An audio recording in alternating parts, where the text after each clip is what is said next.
नमो हिरण्यवाहवे सेनान्यै दिशाञ्चपतये नमो नमो वृक्षेभ्यो हरिकेशेभ्यः पशूनां पतये नमो नमः सस्मिञ्जराय धीमहि पतीनां पतये नमो नमो वपुषाय विद्याधिने नानां पतये नमो नमो हरिकेशाय प्रवीदिने पुरुषाणां पतये नमो नमो भवस्य हेते जगतां पतये नमो नमो रुद्राय तथार्विणे क्षेत्राणां पतये नमो नमः सूताय हन्याय वनानां पतये नमो नमो रोहिताय स्तपतये वृक्षाणां पतये नमो नमो मन्त्रिणे वाणिजाय कक्षाणां पतये नमो नमो भुवन्तये वारिणस्पदाय औषधीनां पतये नमो नमो उच्चैर्घोषाय वृन्दये पतीनां पतये नमो नमः कृष्णवीराय दावने सर्वनां पतये नमः नमः सामानाय दिव्यादिनः व्याधिनीनां पतये नमो नमः ककुवाय निषङ्गिणे वेदानां पतये नमो नमो निषङ्गिणे श्रीमते तस्कराणां पतये नमो नमो वञ्चते परिवञ्चते सायूनां पतये नमो नमो निचेनवे परिचरायारण्यानां पतये नमो नमः शिखाभ्यो जिगाकं सद्यो वृष्णतां पतये नमो नमो सिमभ्यो रक्तञ्जलभ्यप्रगन्धानां पतये नमो नमः उष्णीषिते गिरिजराय पुरुञ्जानां पतये नमो नमः शिमभ्यो धन्वाभ्यश्च वो नमो नमः आधन्वादेभ्यः प्रतिदरानेभ्यश्च वो नमो नमः आयश्चभ्यो विजलभ्यश्च वो नमो नमो चभ्यो विद्यभ्यश्च वो नमो नमः आशीनेभ्यश्च यानेभ्यश्च वो नमो नमः स्वभ्यो जाग्रतश्च वो नमो नमः तिष्ठभ्यो धावभ्यश्च वो नमो नमः स्वापदिभ्यश्च वो नमो नमः अश्वेभ्यो अश्वपदिभ्यश्च वो नमः नमः व्याधीभ्यो विविध्यन्तीभ्यश्च वो नमो नमो गुणाभ्यश्च कुम्भदीभ्यश्च वो नमो नमो दृष्टेभ्यो दृष्टपदिभ्यश्च वो नमो नमो व्रातेभ्यो व्रातपदिभ्यश्च वो नमो नमो गणेभ्यो गणपतिभ्यश्च वो नमो नमो विरूपेभ्यो विश्वरूपेभ्यश्च वो नमो नमो महद्भ्यः क्षुल्लकेभ्यश्च वो नमो नमो रथेभ्यो रथेभ्यश्च वो नमो नमो रथेभ्यो रथपतिभ्यश्च वो नमो नमः सेनाभ्यश्च वो नमो नमः शत्रुभ्यः संग्रहीतृभ्यश्च वो नमो नमः सक्षभ्यो रथकारेभ्यश्च वो नमो नमः कुलारेभ्यः कर्मारेभ्यश्च वो नमो नमः कुन्तिष्ठेभ्यो निषादेभ्यश्च वो नमो नमः शीतयो धन्मगभ्यश्च वो नमो नमो मृगेभ्यश्च वो नमो नमः स्वभ्यश्वपदिभ्यश्च वो नमः नमो भवाय च रुद्राय च नमः शर्वाय च पशुपतये च नमो नीलग्रीवाय च श्रीकण्ठाय च नमः कवर्दिने च विद्युक्तकेशाय च नमः सहस्राक्षाय च सदन्मने च नमो गिरिजाय च विष्टाय च नमो मेघुष्टमाय च शुमते च नमो ह्रस्वाय च वामनाय च नमो बृहते च वर्षीयते च नमो वृद्धाय च संवृद्भने च नमो अग्र्याय च प्रथमाय च नमः आशवेशाय च नमः शीघ्राय च शीघ्राय च नमः पूर्ण्याय च वसन्याय च नमः क्रोधस्याय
पशुपतये च नमः उग्राय च भीमाय च नमो अग्रे वदाय च दूरे वदाय च नमो अग्रे च हनीयसे च नमो वृक्षेभ्यो हरिकेशेभ्यो नमस्काराय नमः शम्भवे च मयोभवे च नमः शङ्कराय च महेश्वराय च नमः शिवाय च शिवधराय च नमः दीप्याय च पूर्याय च नमः आर्याय च वार्याय च नमः प्रधरणाय चोद्धरणाय च नमः आधार्याय च लाड्याय च नमः षष्ट्याय च भेद्याय च नमः श्रीगद्याय च प्रभाव्याय च नमः हिरण्याय च प्रपद्याय च नमः किकुंशिलाय च शयनाय च नमः कवर्तिने च कुलस्थये च नमः घोष्याय च कृत्याय च नमः स्तल्याय च केक्याय च नमः काट्याय च ज्वरेष्ठाय च नमो हृदयाय च ज्येष्ठाय च नमः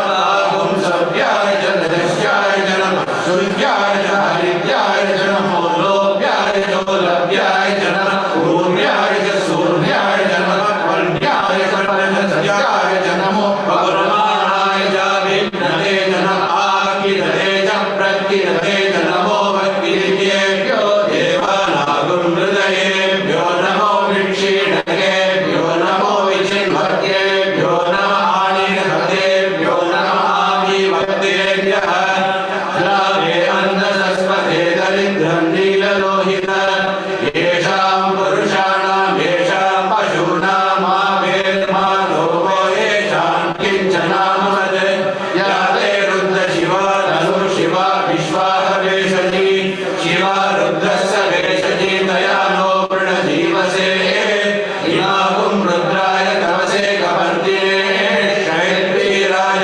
प्रवरामहे मतिं यदा नः समसज्जुपते चतुष्पदे विश्वं पुष्टं ग्रामे अस्मिन्ननादुरं मृडानो रुद्रोपनो मयस्कृतिशैलवीराय नमसा विधेमते यच्चञ्चयोश्चमरुगाय चे पिता तस्यामलः रुद्रप्रणीतो मानो महान्तमुदमानो अर्पकं मानवुच्चन्दमुदमानवुच्चितं मानो वरेत्कृतरं मोदमादरं प्रियमानस्तनुवो रुद्रईर्षः मानस्तोकेतनये मानायुष्मानो गोषुमानो अश्वेषुरीर्षः वीरान्मानो रुद्रभाविनोपदीरविष्मन्तो नमसा विधेमते आराधे गोप्नौदपूरुषग्ने शैलवीराय सुम्नमस्ते ते अस्तु प्रजातनो अधिजदेव भूर्यदाचनः शर्म यच्छद्विवराः सुतिस्रतं गतसतं युवानं मृगन्न भीममुपाग्रमुग्रं मृडाचरित्रे रुद्रस्तवानो अन्यन्ते अस्मन्निव बन्धुसेनाः परिणो रुद्रस्य हेतुर्वृणक्तु परिद्वेषस्य दुर्मदिरगायोः अवस्थिरा भगवद्भस्तनुष्वभीपस्तोकाय तनयाय मृडय श्रीविष्णुमशिवतमशिवो नः सुमनाः सर्वे वृक्ष आयुधनिराय गतिम्बसान आचरविनाकं बिभ्रतागहि विलोहित नमस्ते अस्तु भगवः यास्ते सहस्रकं हेतयोन्यमस्मन्निव बन्धुताः सहस्राणि सहस्रधा बाहुस्तव हेतयः ताशामीशानो भगवत्पराचीनामुखाकृति सहस्राणि सहस्रयो ये रुद्रादिभूम्याः येषागुं सहस्रयोजने वदन्वाणि तन्मसि अस्मिन् महज्जन्मवे तरिष्ये भवानि नीलग्रीवा श्रीकण्ठाः सर्वा अधरक्षमाचराः नीलग्रीवा श्रीकण्ठादिवगुं रुद्रा उपश्रिताः ये वृक्षेषु सस्मिञ्चरा नीलग्रीवा विलोहिताः ये भूतानामधिपतयो ऋषिकासक्तवर्तिनः ये अन्येषु विद्यन्ति पात्रेषु विपतो जनान् ये पदां प्रतिरक्षयैलवृतायभिदः ये गीतानि प्रचलन्ति शिखाबन्धो निषङ्गिणः ये एतावन्तश्च भूयागुंसश्च दिशो रुद्राविदस्थिरे येषागुं सहस्रयोजने वदन्वानि तन्मसि नमो रुद्रेभ्यो ये पृथिव्यां ये दिवि येषामन्नं वातो वर्षमिषमस्तेभ्यो दश प्राचीन दश दक्षिणा दश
एवं वेद योपमायतनं वेद आयतनवान् भवति नक्षत्राणि वा अपमायतनम् आयतनवान् भवति यो नक्षत्राणाम् आयतनं वेद आयतनवान् भवति आपो वै नक्षत्राणाम् आयतनम् आयतनवान् भवति य एवं वेद योपमायतनं वेद आयतनवान् भवति पर्जन्यो वा अपमायतनम् आयतनवान् भवति यः पर्जन्यस्यायतनं वेद आयतनवान् भवति आपो वै पर्जन्यस्यायतनम् आयतनवान् भवति य एवं वेद योपमायतनं वेद आयतनवान् भवति संवत्सरो वा अपमायतनम् आयतनवान् भवति यः संवत्सरस्यायतनं वेद आयतनवान् भवति आपो वै संवत्सरस्यायतनम् आयतनवान् भवति य एवं वेद योऽप्सुनावं प्रतिष्ठितां वेद प्रत्येव तिष्ठति राजाधिराजाय प्रसह्य साहिने नमो वयं वै श्रवणाय कुर्महे समे कामान् कामकामाय यज्ञम् कामेश्वरो वै श्रवणो ददातु कुबेराय वै श्रवणाय महाराजाय नमः ॐ शान्ति शान्ति शान्तिः ॐ साईश्वराय विद्महे सत्यदेवाय धीमहि तन्नः सर्वः प्रचोदयात् ॐ साईश्वराय विद्महे सत्यदेवाय धीमहि तन्नः सर्वः प्रचोदयात् ॐ साईश्वराय विद्महे सत्यदेवाय धीमहि तन्नः सर्वः प्रचोदयात् ॐ साईश्वराय विद्महे सत्यदेवाय धीमहि तन्नः सर्वः प्रचोदयात् ॐ साईश्वराय विद्महे सत्यदेवाय धीमहि तन्नः सर्वः प्रचोदयात् ॐ साईश्वराय विद्महे सत्यदेवाय धीमहि तन्नः सर्वः प्रचोदयात् ॐ साईश्वराय विद्महे सत्यदेवाय धीमहि तन्नः सर्वः प्रचोदयात् ॐ साईश्वराय विद्महे सत्यदेवाय धीमहि तन्नः सर्वः प्रचोदयात् ॐ साईश्वराय विद्महे सत्यदेवाय धीमहि तन्नः सर्वः प्रचोदयात् ॐ शान्ति शान्ति शान्तिः यदक्षरपदपृष्ठं मात्राहीनं तु यद्भवेत् तत्सर्वं क्षम्यतां देव नारायण नमोऽस्तु ते विसर्गबिन्दुमात्राणि पदपादाक्षराणि च न्यूनानि चातिरिक्तानि क्षमस्व साईश्वर अपराधसहस्राणि क्रियन्ते हर्निशं मया दासोऽयमिति मामर्त्वा क्षमस्व साईश्वर अन्यथा शरणं नास्ति त्वमेव शरणं मम तस्मात् कारुण्यभावेन रक्ष रक्ष साईश्वर हरिः ॐ तत्सत् श्री साईश्वरार्पणमस्तु स्वस्ति प्रजाभ्यः परिपालयन्ताम् न्यायेन मार्गेण मही महिषाः गो ब्राह्मणेभ्यः शुभमस्तु नित्यम् समस्तलोकाः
Om Shri Sai Ram.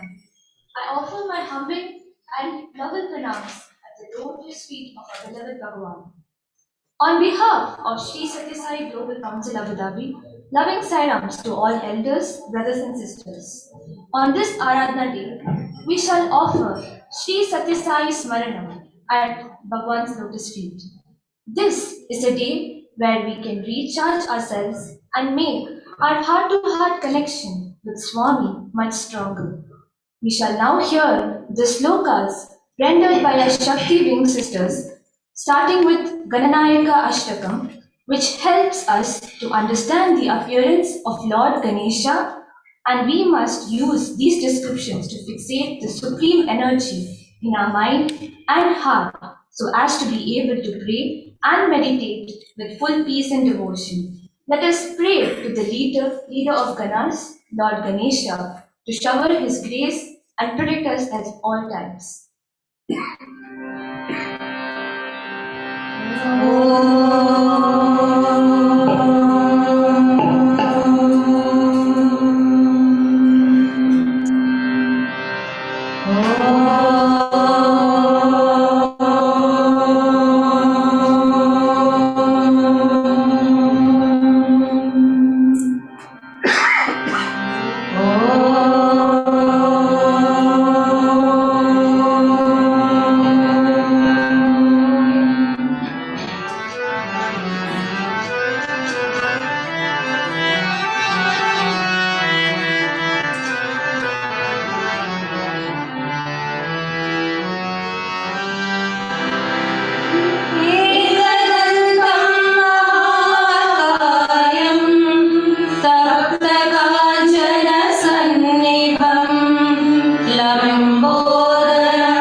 चित्ररत्न विचित्रांगं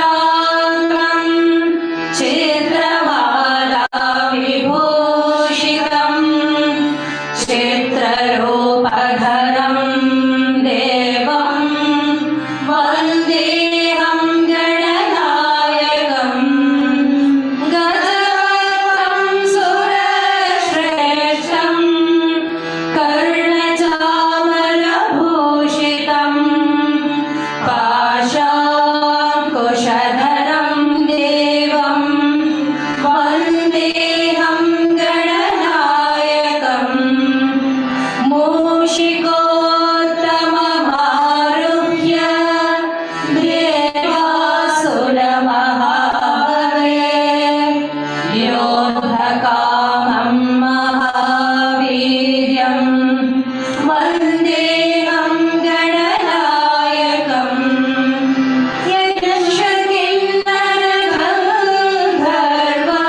The next sloka is Sri Devi Navaratna Malika Slotam, which is composed by Sri Adi Shankaracharya, one of his famous works on the Supreme Mother of Universe.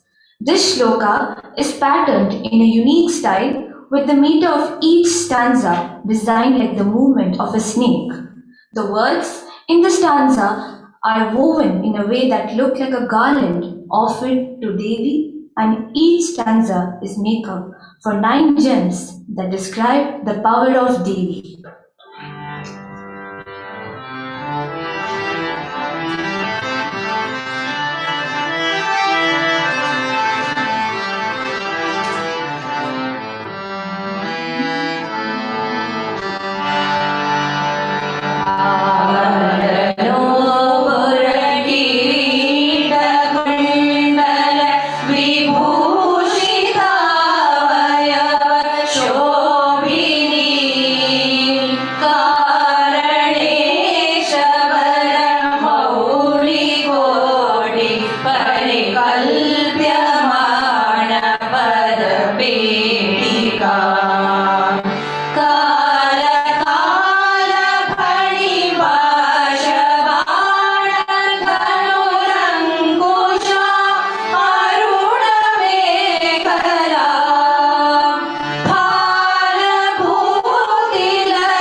मुख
करावलय वह्निमण्डल शरीरी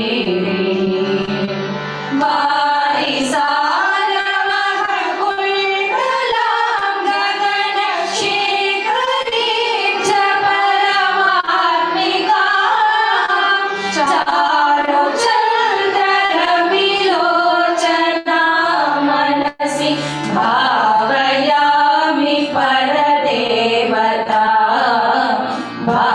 भावयामि परदेवता पद्मकान्ते पदपाणि पल्लव पयोदरानन सरोरुहा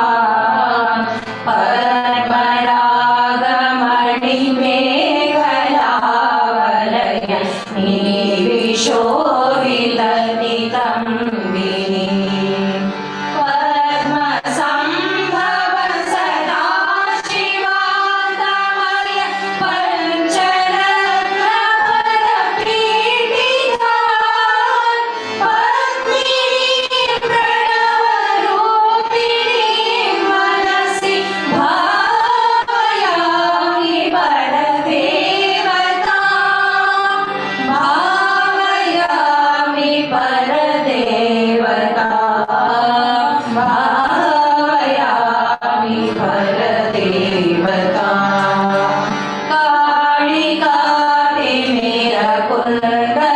काळिकातिमिरकुण्डलान्तगण भृङ्गमङ्गलविराजिनी चूलिका शिखरमालिकावलय मल्लिका सुरभिसौरभा फालिका मधुरकण्डमण्डल मनोहरानन सरोरुहान् कालिका मखिलनायिका मनसि भावयामि परदेवता भावयामि परदेवता भावयामि परदेवता नित्यमेव नियमेन कल्पितां भुक्तिमुक्तिफलदामभीष्टितां शङ्करेण रचितां सदा जपे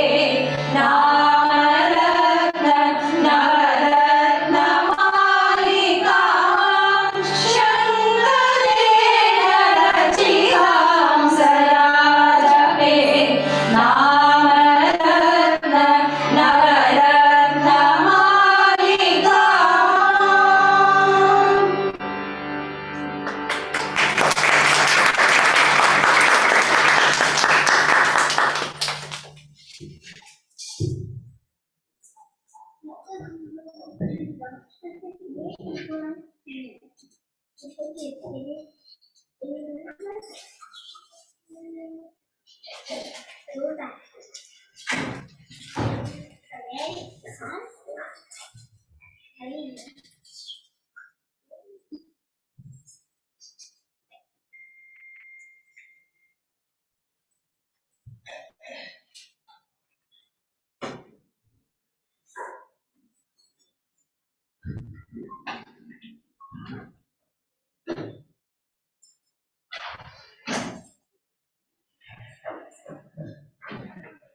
Thank you, dear sisters. Now we shall move on to the next offering for the day, Premanu a small talk show from our young adults of Abu Dhabi. Brother Sai Charan and Brother Sai Subramanian will be sharing their ways of connecting with Swami. Over to you, brothers.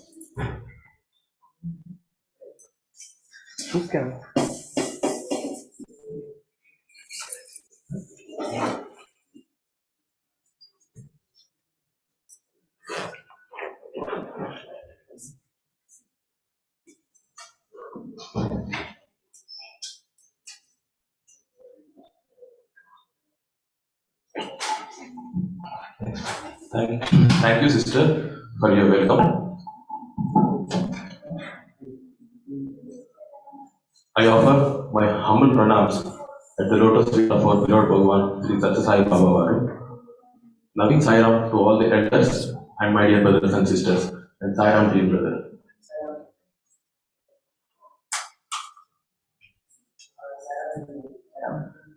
So, before beginning our talk show, Premanubhuti, Experiencing Bhagavan, brother, I would like to ask you one important question. We as Sai Young post Mahasamadhi, I think the biggest challenge for us as a Sai Young is to stay and get in touch with Bhagavan in our day-to-day lives. How do we exactly get in touch with Him? How do we exactly receive guidance from Him? And how do we make Him as our constant companion in our daily lives? Can you share any of your experiences or your ways of working through which you are establishing Bhagavan as your companion in the daily life?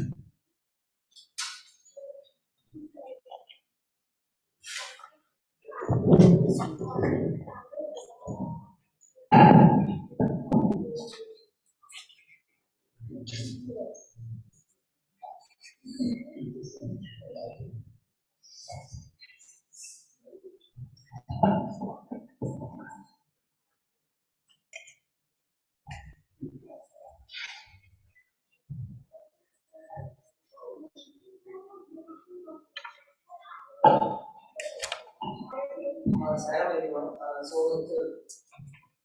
Like, I think Salam everyone. I think it's indeed a very relevant question and a very amazing question. I would say, initially let's compare the present and the future and the past. I would say,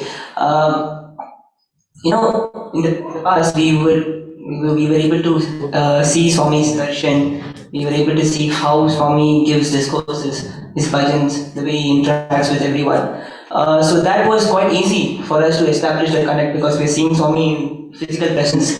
But after Swami's, Mahasamadhi, that connect is quite difficult for us. Why? Because physical form is not there. So initial days, I felt that it was quite difficult for me to communicate with Swami and establish a connect as an young adult, I would say. The first thing I started doing is putting chits. So that was the first thing that came to my mind. So let me narrate a small incident that happened in my life regarding putting chits in front of Swami's altar. So this was, I think, when I was studying in grade 12. That's when the first experience started. We were quite confused. That's the age where you have a lot of confusion when it comes to your career, I would say. So many of them gave me multiple options. So you go to one place, the other person will give one option. You have your option, your parents will give another option. So you have 10, 15 options in your head and you don't know what to do. So in that case, I decided two fields. One was a chemical engineer, another was IT. So I had two options in front of me. So I wrote a chit. I put a chit in front of Swami's altar. It was IT. So I was not satisfied with that answer. So I thought, why not I try my another luck? So best of three, it started. So then on, that's what everyone does. The best of three started. So again, three times it was IT. Okay, let's try best of 5. So it was again 5 times IT.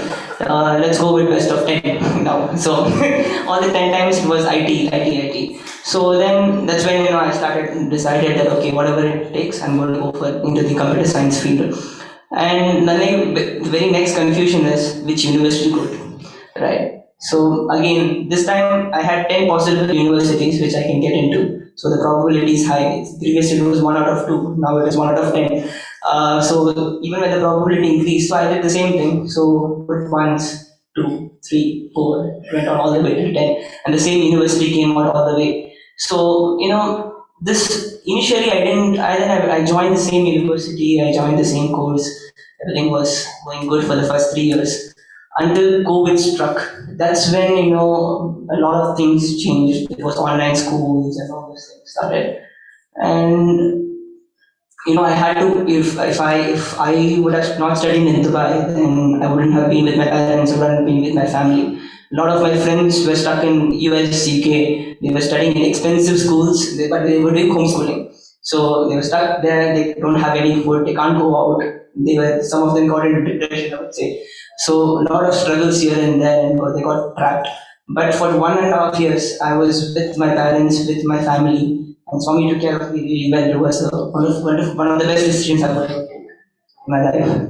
So it's one of the things that Swami, whatever Swami says, if you listen to it, and you have full faith on it, and just take your decision, it's always right. The Swami knows which is good for you. Yeah. As I see, Swami's Vaku is Ramabana and it is Mahavakya or Brahma Vaku, we can say. He never changed his answer as a senior experienced brother. So now I learned I should not put 10, it's 1 is enough for me to get the answer from Bhagwan. Yes, please go on. Second thing is that as I got older and I thought, okay, let me increase my communication with Swami even more. And that's when, I saw, I think one of the episodes of Swami's Darshan where students were giving letters to Swami. So I thought, okay, why not I send a letter? Okay. The thing is that I have to send a letter every single time I have come out or I have to ask Swami something or tell something. So I thought I have to modernize this. So I created an email ID for Swami. So I thought, why not I create an email ID for Swami? And I told Swami, this is the email ID, this is the password. I will be sending you emails constantly here and there. Beautiful confidence, brother. I do this every day even till now. I just pray to Swami that please bless this Sai Smaranam and the peaceful and successful rendition of the program. So it's a coincidence, I would say. Yeah, I did my dear Swami at blah blah blah dash.com. Yeah, so it's Swami and I for me. So Swami and I at gmail.com, I think. Yeah. So it's my dear Swami for you. So I thought this practice was one of the, I think, quick practice, I would say. Whenever I'm feeling happy in any success, immediately tell Swami, immediately send him an email saying that, Swami, thank you so much. So even when I was in distress or any doubts there, send him an email saying that, Swami, so and so thing happened. I'm not feeling comfortable or something like that. So one such incident happened during my university where I thought that, I was not doing well in studies. I was trying my level best, but even though I worked, didn't get the marks which I expected. So whenever I'm happy, the emails just go on endless, it keeps going on, Swami, the best and all these things, it keeps endless. But at that time I was a bit stressed, so it was just a 2-liner. So I said, Swami, what is this?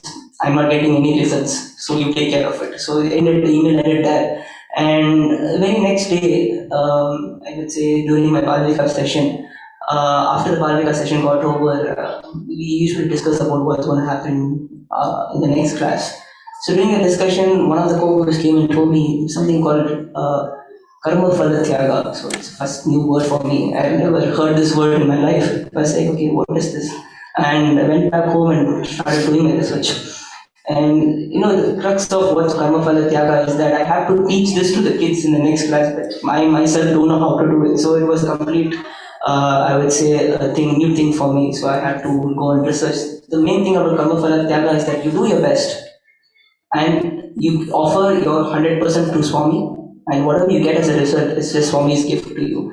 So this was basically the crux of whatever happened. So this happened through Balvikas, I would say. And multiple other incidents where I felt Swami comes through a book or through a person, through some quote or some conversation happening in the corner. So, you need not that Swami has to come in front of you and say that this is what you have to do, but he has different mediums to come and tell you what to do.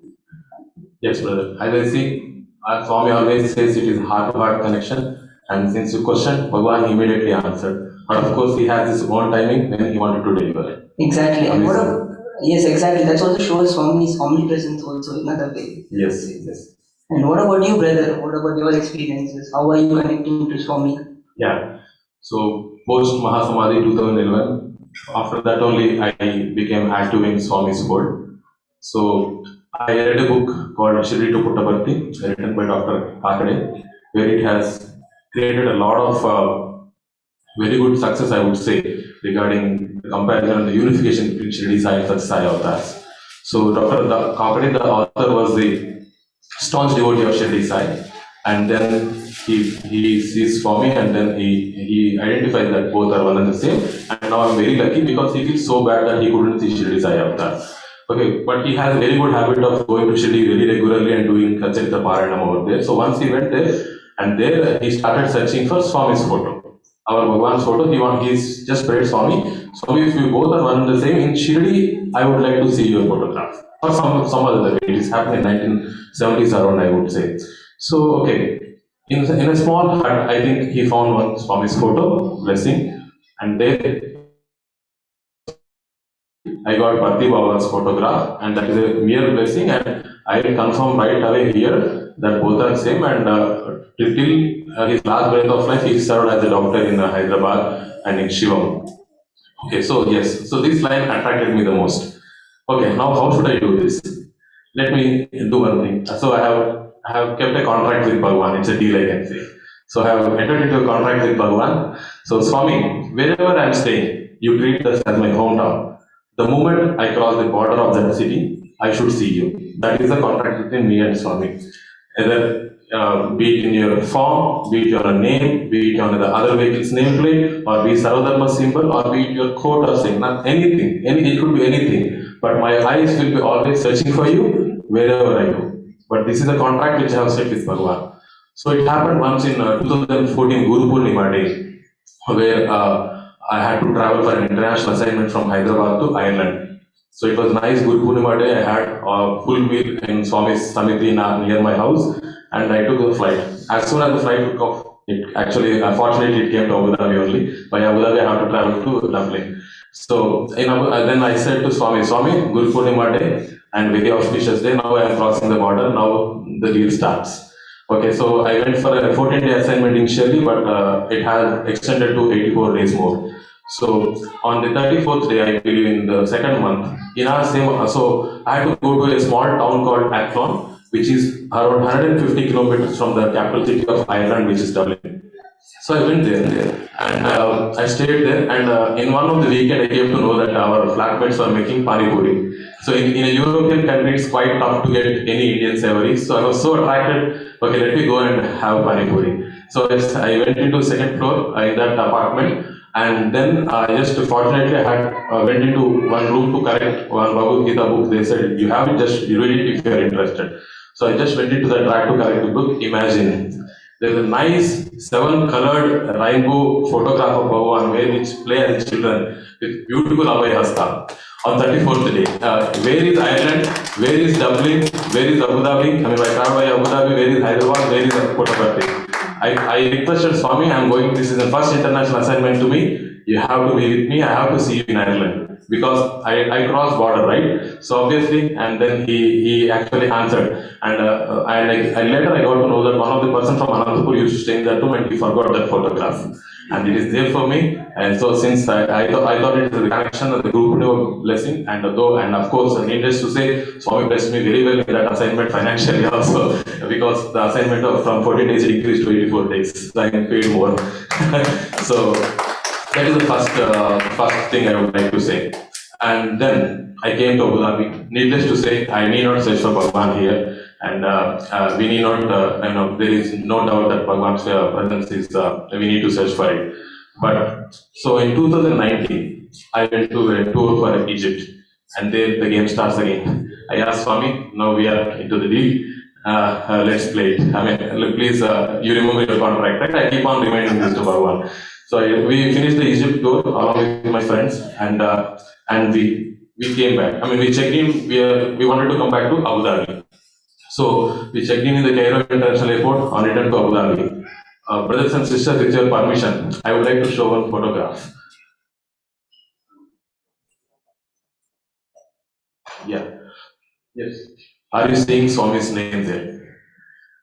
This is a painting in Cairo International Airport near almost 68th to 70th gate, I believe. So this struck me. I was moving fast to move towards our gate, but suddenly this painting struck me. I did not bother what is there on the up or down, what is written exactly on this a kind of graffiti painting, I would say.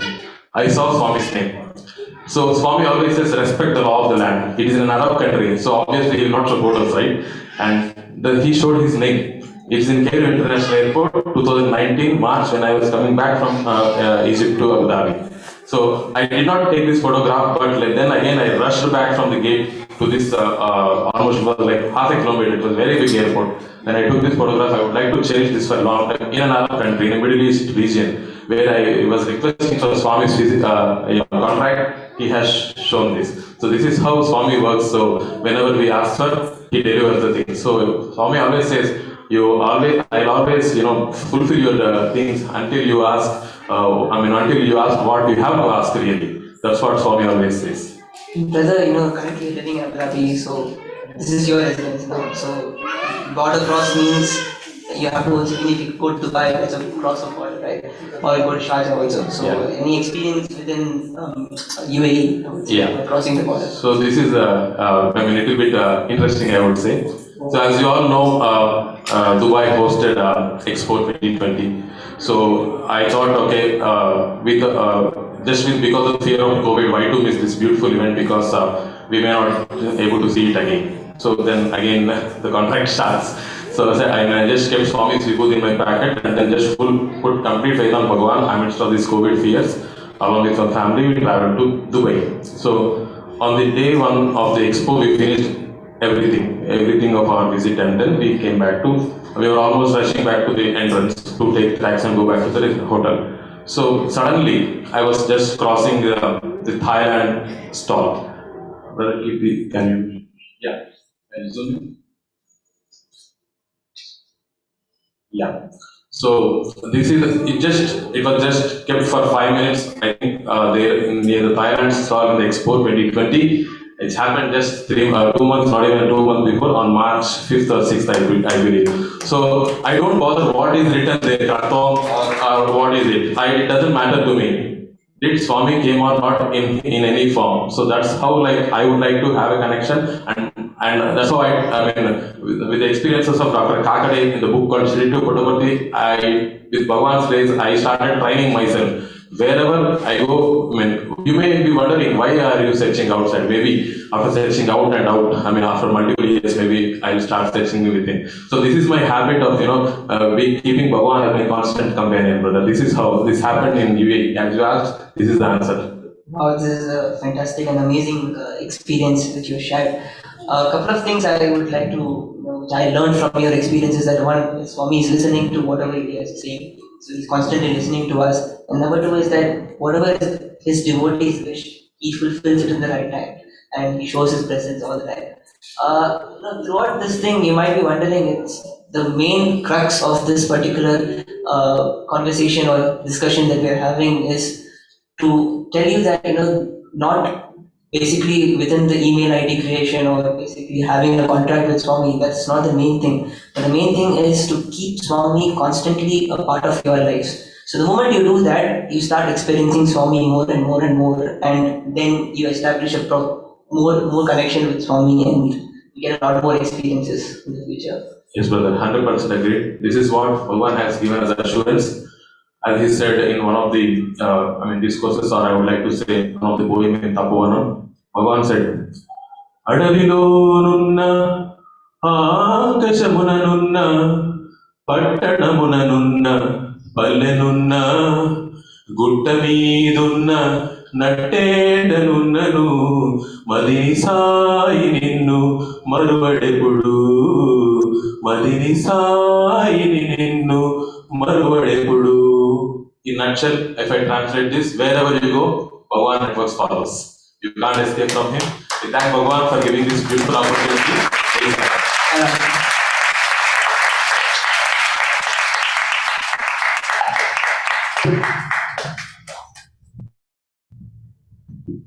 Thank you, brothers, for sharing your heartfelt experiences. Next, we have our SSC student, Brother Janad Anand, who has completed his entire SSC journey and will be graduating this year. Let us now hear from him, his experiences and learnings from our beloved Swami.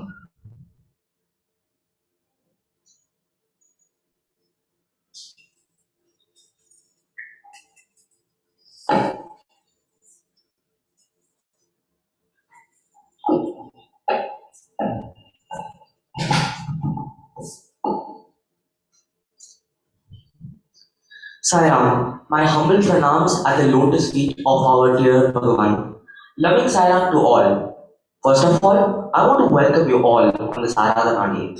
Today, I am honored to be given the opportunity to talk about my experience that I have with our beloved Swami. In the beginning, my family was not a devotee of Swami. We were in Malaysia. Uncle Rajvelu came to visit us and gave us one Swami's photo. We kept Swami's photo in our puja altar and prayed. Within few months, my father got a job in Abu Dhabi and we moved here. By moving us to Abu Dhabi, I believe that Swami wants to bring us into his fold. I joined the Balvikas class in Group 1 Year 1 and my journey with Swami started. As a Group 1 child, I heard stories from gurus about Swamis that were enough to attract me towards our beloved Swami. I would like to share some of my interesting experiences that happened to me along with my family. Now, I am very much interested in reading the Geronimo Stilton novels. Sometimes I read them and even I forget to do my homework. One day, I needed to study for my exam, but my parents had to go out for some important work and I was there alone in the house. So I stopped reading my school book and went to the shelf and I wanted to pick up one book. So I just picked up one random book and I flipped the pages and inside there was a small photo of Swami smiling at me.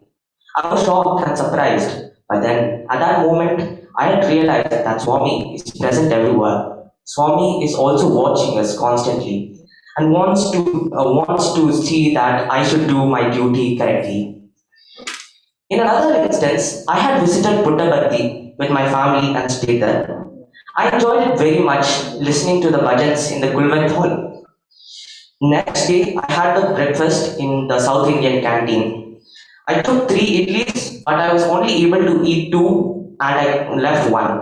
I was about to waste the last one when a Sai devotee came to me and scolded me for not eating the idli. I also thought that it was not the Sai devotee, but rather Swami himself telling that it was Swami himself that was like telling me that and scolding me for not eating the idlis. So from then onwards, I only took what I needed, and I took only what I needed, and I did not waste any food.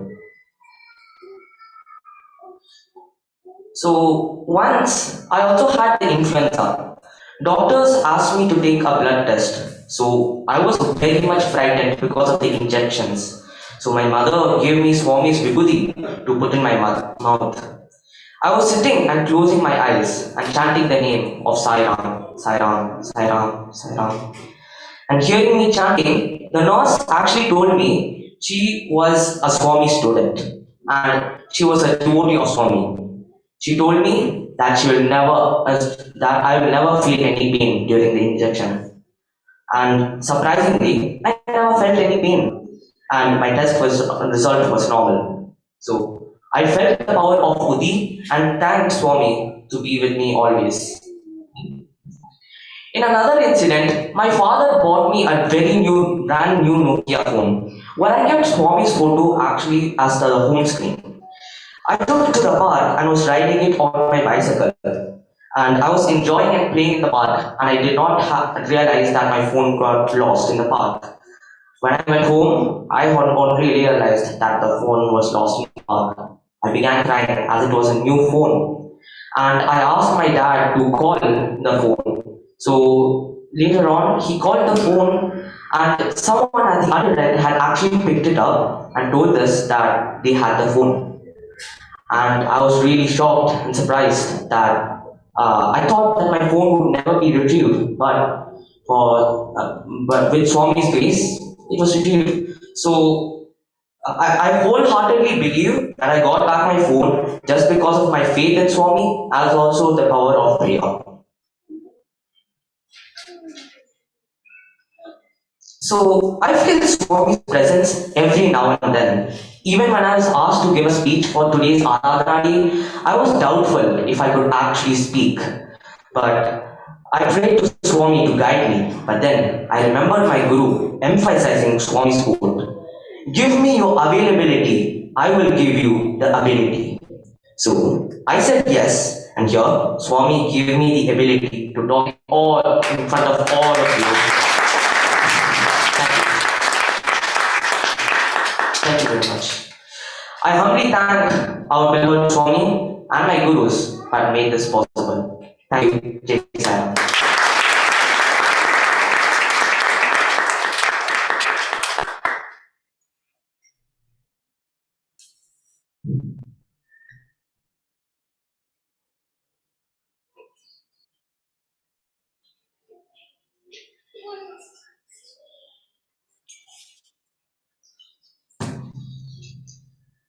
Thank you, Brother Janat, for sharing your wonderful experience. From this, we can understand how beautifully Swami can nurture and faith and devotion in anyone. Now, our next offering for the day is Sri Sai Katha. Brothers and sisters, as you know, listening to the Bhagavatam, which is the stories of Lord written by sage Vedavyasa itself, is a great tapas. But listening to Satisai Katha about Swami, written by Swami himself, is the greatest tapas. Now, our bhajan group will deliver a garland of padyams describing the glory of our beloved Lord, followed by a few Sai bhajans.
ईश्वराम्बा सुतं देवं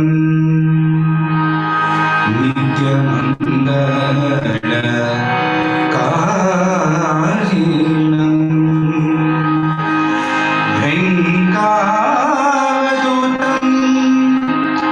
सम्प्रीतं नित्यं वन्दे जगद्गुरुं वन्दे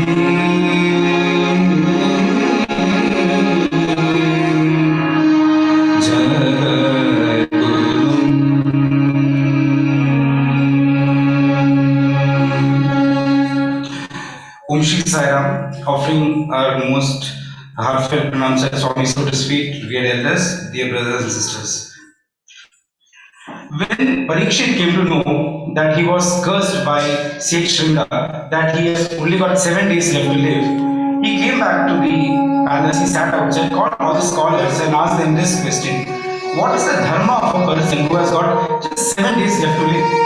It was the youngest of the Munis, Shuka, who explained to him that it was Shravana, one of the Navavida Bhaktis, and the foremost of the Navavida Bhaktis, Shravana, that is what he should undertake. But what should you listen? You can listen to the Puranas, the Vedas, the text, or spiritual texts. To answer this question, we go back to the story of Vedavyasa. After writing a lot of spiritual texts, he was still not fulfilled. He was feeling down. And once when Narada Muni came, he saw Vedavyasa in such a stage and he asked him, "Oh Muni, why are you feeling down? Why are you not feeling fulfilled?" He said, I'm not sure, I don't know the reason for that and I'm looking for an answer. And then Narada said, of all the people, you have done a lot of contribution to the spiritual text and you've written everything. If a person of your stature is feeling unfulfilled, then what about us? So he said, all that might be true, but the fact is that I am still not feeling fulfilled. So Narada said, okay, I will give a suggestion, maybe if you can take it. He said, all that you've written till now is all intellectual scriptures. Why don't you write the simple stories of the Lord? And Vedavyasa takes that particular suggestion and he writes the stories of the Lord Krishna, and it then comes to be known as Srimad Bhagavatam, and he finds fulfillment. It is said that of all the Shravan also, the most fulfilling thing to hear are the stories of the Lord. And we are very fortunate today on this Aradhana day, the day of remembrance, that we are able to listen to the stories of the Lord. And as it was rightly pointed out before, the Bhagavatam is actually a third-party account of the story of the Lord because it was written by Vedavyasa. But what we are going to say is the first-party account of the Sai Katha, where Swami has given the relevant padyams and all anecdotes related to it. Yes, rightly said. And with the given constraints from the huge treasure of padyams, we have picked only 14 Telugu padyams written by Swami himself and anecdotes substituting the same. So let us listen to what Swami says about this Sai Katha. Swami Shri Charitam Vidya Sarguna Vinaya. Swami Shri Charitam Vidya Sarguna Vinaya. Karuna Vide Pujalinga Karunaraye. Karuna Vide Pujalinga Karunaraye. Yedu Daivam Vede, Yedu Daivam Vede, Yedu Daivam Vede, Yedu Daivam Vede. Swami says that this is the divine story of Sai Shah and to be listened in complete attention. This is the golden opportunity to worship him and come worship to Sai Shah because there is no other God, because there is no other god. So the location chosen by Swami to come down in this avatar is the erstwhile village of Golapalli. Golapalli, as the name signifies, was a land of cows. It was a very prosperous land. The cows were giving a lot of milk and the cowherds were very happy. One particular cowherd noted that there was this cow which was earlier giving a lot of milk but had suddenly stopped giving milk.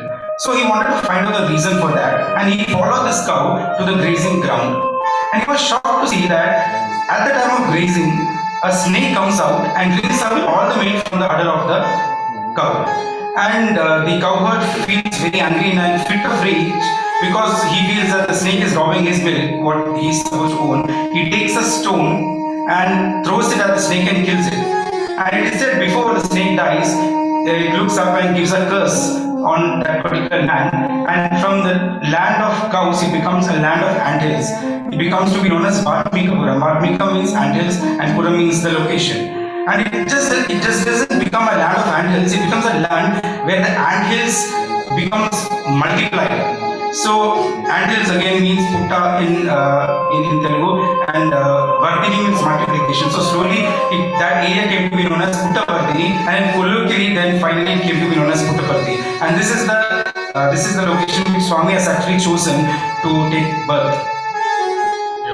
So after a few years, what happens is Swami picked up the same stone in which the snake was killed and advised the village people to clean that stone and apply turmeric and kumkum. Finally, the devotees could find Lord Krishna's picture on that, and Swami told them to keep that stone in the Gopala Swami temple and pray and do puja, so that after that the curse which was there on the Puttaparthi have washed away, and Puttaparthi also flourished like any other villages. So this is that stone which is now currently being worshipped in that temple in Puttaparthi. Let us see what Swami says about Puttaparthi.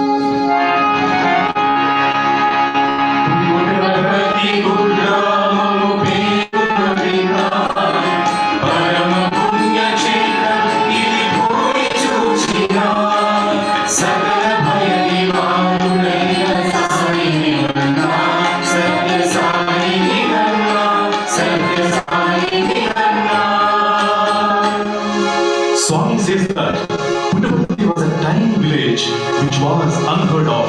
However, if you come and see, you will realize that this is the holiest of shrines.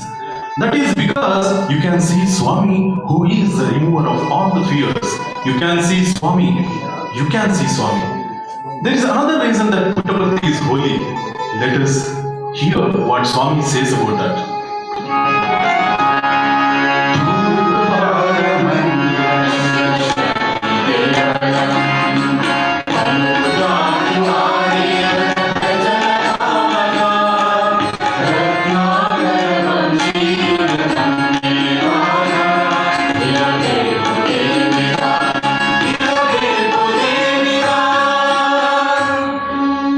Says that on the east side there is a Shiva Shakti temple where all the villagers offer worship with devotion at these temples. The lineage of Ratnakara also have great faith on the deities enshrined in these temples.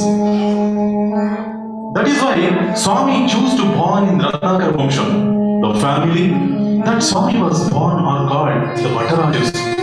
The head of the family where Swami chose to be born was Kottamaraju, Swami's grandfather. The family was into presentation of plays like Ramayana and Mahabharata. In fact, Kottamaraju used to adorn the role of Lakshmana during these plays.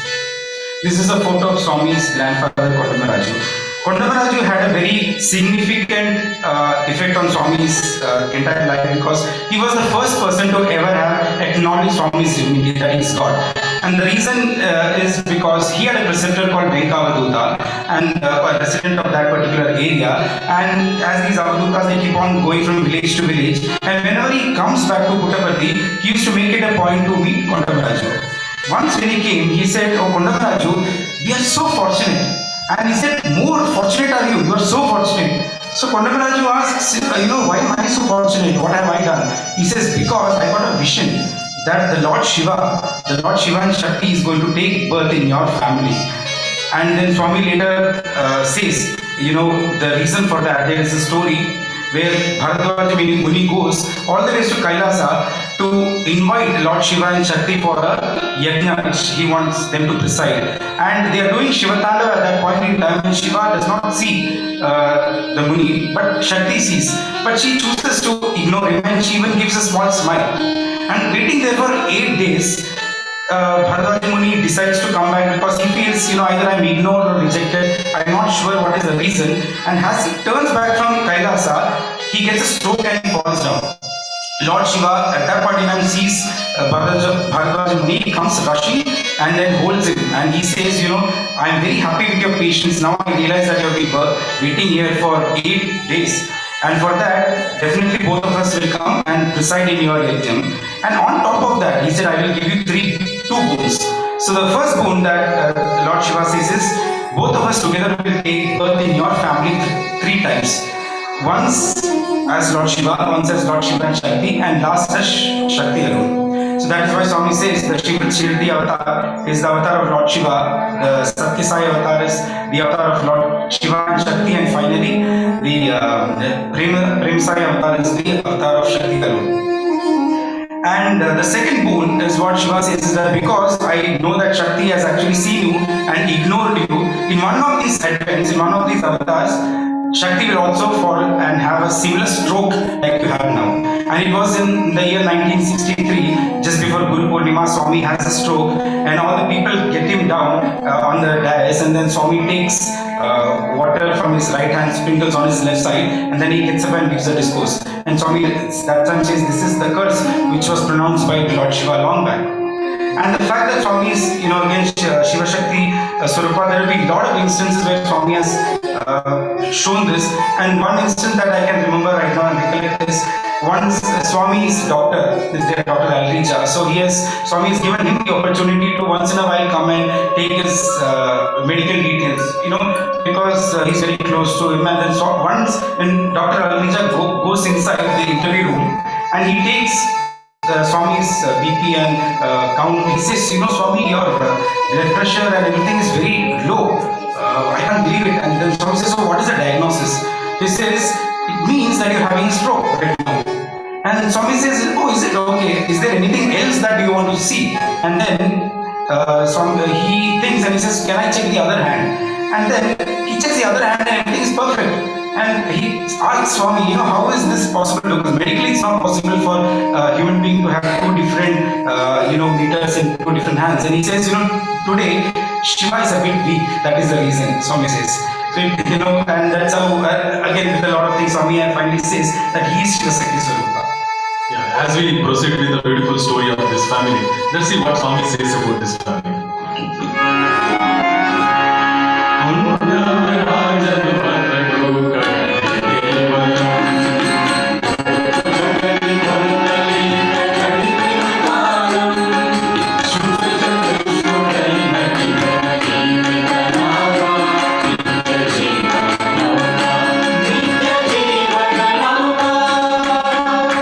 Swami says that Aradhana built a Sathya temple. He spent his time in the company of his sons. He carried on his life peacefully along with 4 of his sons. The entire family was living under one roof. At one point of time, Kondamaraju decided to stay separately and divided all his assets between his sons. He did not take anything. They asked him, "Oh father, don't you want anything? How will you survive?" To which Kondamaraju asked for Satyam. He said that if I have Satyam by my side, I will not require anything else to survive. Kondamaraju also had the great good fortune of giving up his body in Swami's hands, like a couple of others we will see as we proceed. Now, Kondamaraju's son, he has 4 sons. The eldest son is Pettavelaju, and this is Swami's chosen father. This is his photo, and the next photo you can see, this is the house he had stayed. And Swami's chosen mother is Isharamma, and the next photo is actually the house in Karnataka, Nagapalli. The family was staying there, it is just across the river, and then when they were asked for alliance, and they got married. At the time of before the marriage, Swami's mother's name was actually Nammagiramma. After marriage, when she came home, Kondamaraju he knew what was happening, and he already had a word from Venkavaduta. So he said, now from now onwards you'll be known as Isharama because you are going to be mother of Ishara, and that's from then onwards everybody used to call her as Isharama. And how fortunate Isharama is because we all want to just have one darshan, sparshan and sambhashan with Swami, and she had Swami with her all throughout. Dhanya ho Isharama.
Swami says that Ishwaramba was a pious and noble lady.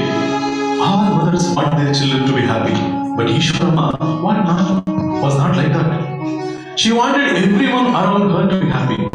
She used to note the problems faced by the people around her. Therefore, one day Ishwaramba approached Swami and presented 3 wishes. First, the woman of Puttaparthi has to walk kilometer to get drinking water. Therefore, Swami should make a provision for drinking water in Puttaparthi. The second, the children of Puttaparthi has to walk all the way to Bukkapattanam, since there are no proper schools in Puttaparthi. Therefore, Swami should make a small school for them. Third, when children used to fall sick, they don't have a proper hospital nearby. So, Swami has to get a hospital in Puttaparthi. In fact, Swami said that I do not have any money. From where shall I make a school? Ishwarama immediately removed her gold chain and told Swami to sell the chain and start a school. Swami then said that he was only testing her and definitely will get all her wishes fulfilled. Swami fulfilled all her wishes before Ishwarama passed away.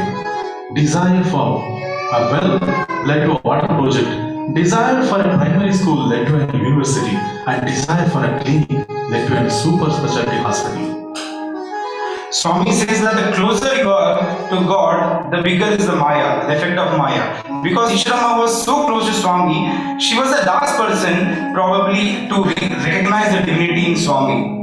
It happened in 1972 during the Vrindavan summer course.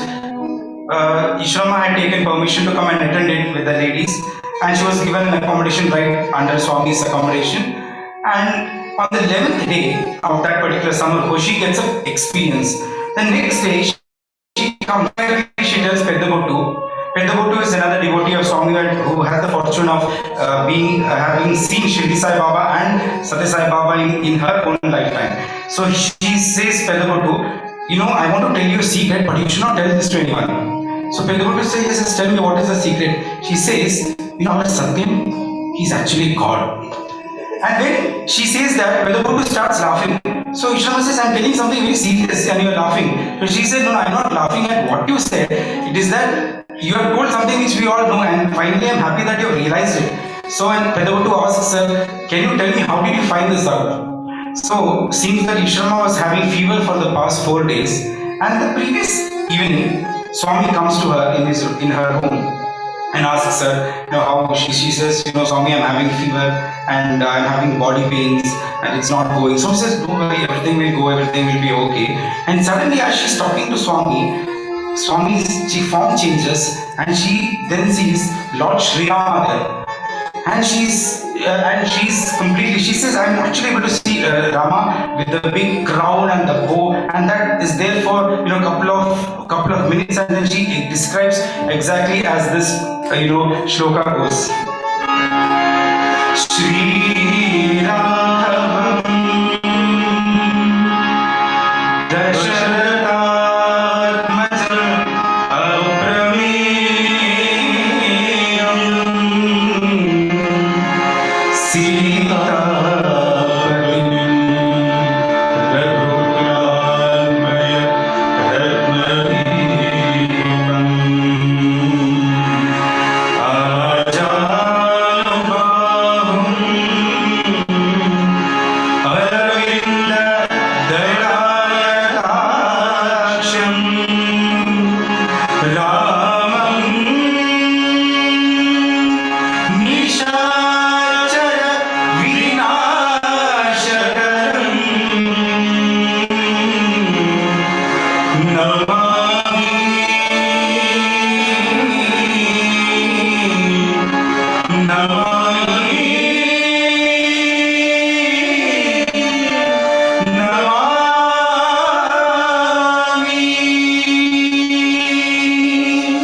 And this is how Ishrama finally realizes that Swami is God.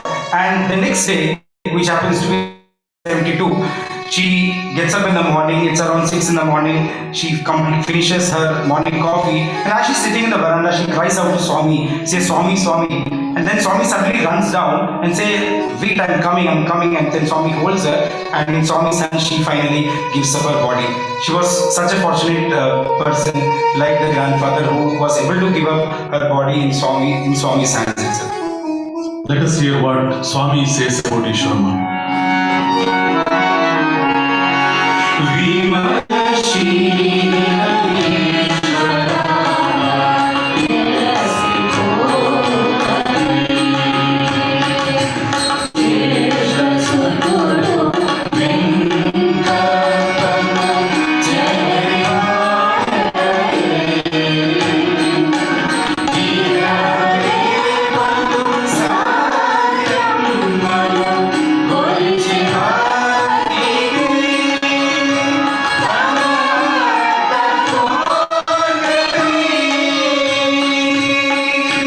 Swami says that Ishwarma, who had a pure character, was the daughter-in-law of the Ratnakaram Kondamaraju family. She was the wife of the eldest son, Peddavekkamaraju.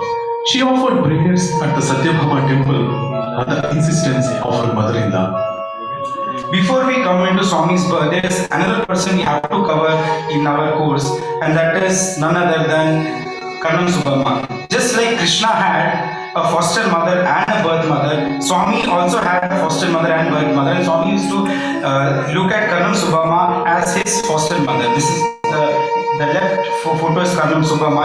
Karnam means the village head, and she was the first wife of the village head. Therefore, her name was Karnam Subhamma. And because they did not have kids, the Karnam again married once more, and the second wife's name is Karnam Kablama. She used to stay next to Swami's house. And this was very interesting because she used to like Swami a lot, and she used to prepare food for Swami specifically because, you know, she was a Brahmin by birth, and so Swami's family Kshatriyas from by birth, and they used to have non-veg at home. But Swami never used to partake non-veg, and Swami never used to oppose, but Swami never used to partake. She knew that, and so she always wanted to prepare veg food for Swami, but she could not, directly give it to Swami without people seeing, because it was a taboo for Brahmin ladies to actually interact with people of lower caste, even if they were kids. So there was a window, and this is the actual photo of the window through which Karnam Subhamma used to call Swami and feed him with her hands. At one point in time, after all the Swami has declared his divinity, there is an incident where somebody tries to poison him. And of course nothing happens to Swami, but then Swami comes and tells Karnam Subhamma that people have already started targeting me. So if I stay close to you, they will also start targeting you. So I want to move out of Puttaparthi and stay. And so she says, she feels very bad. And at that point in time, her co-sister Karnam Kablama comes and says, by the time that Karnam has passed away, and he had a desire to build a temple in Puttaparthi, and he had earmarked a space for that. So she says, why don't we give that place to Swami so that Swami doesn't have to go anywhere else, and Swami can make a house for himself. And that place is actually the place which Swami gives, and this is the actual registration deed of that, where they give it to Swami, and it's written in the deed that we're giving it free of cost.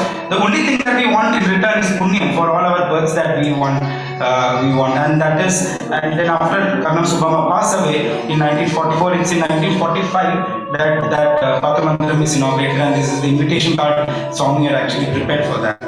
And there's a story of how Karnam Subhamma passed away as well.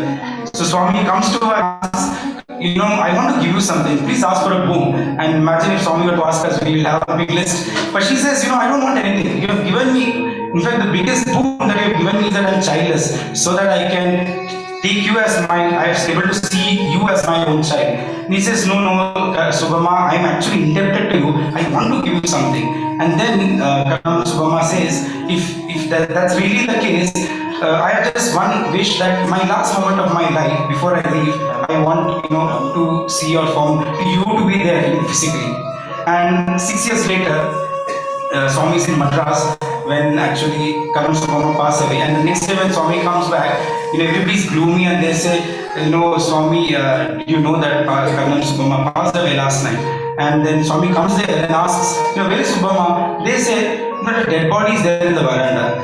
And then Swami starts laughing and they say, why are you laughing? She says, no, she has not left because there's a promise that I've given. I remember it. And Swami says, even if I forget, she's still remembering me. So she has not left.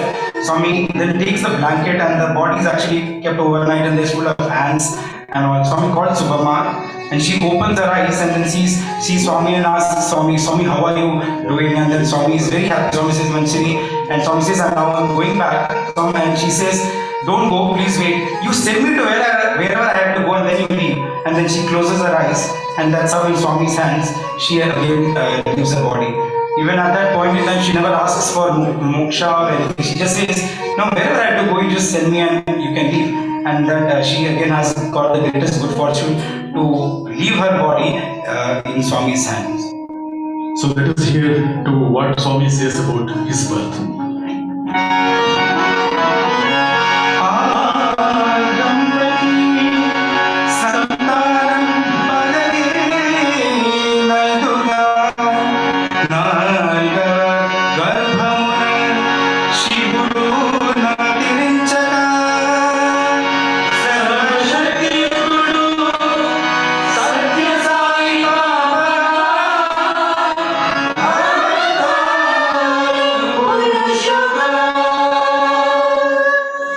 Swami says that the couple had 5 children.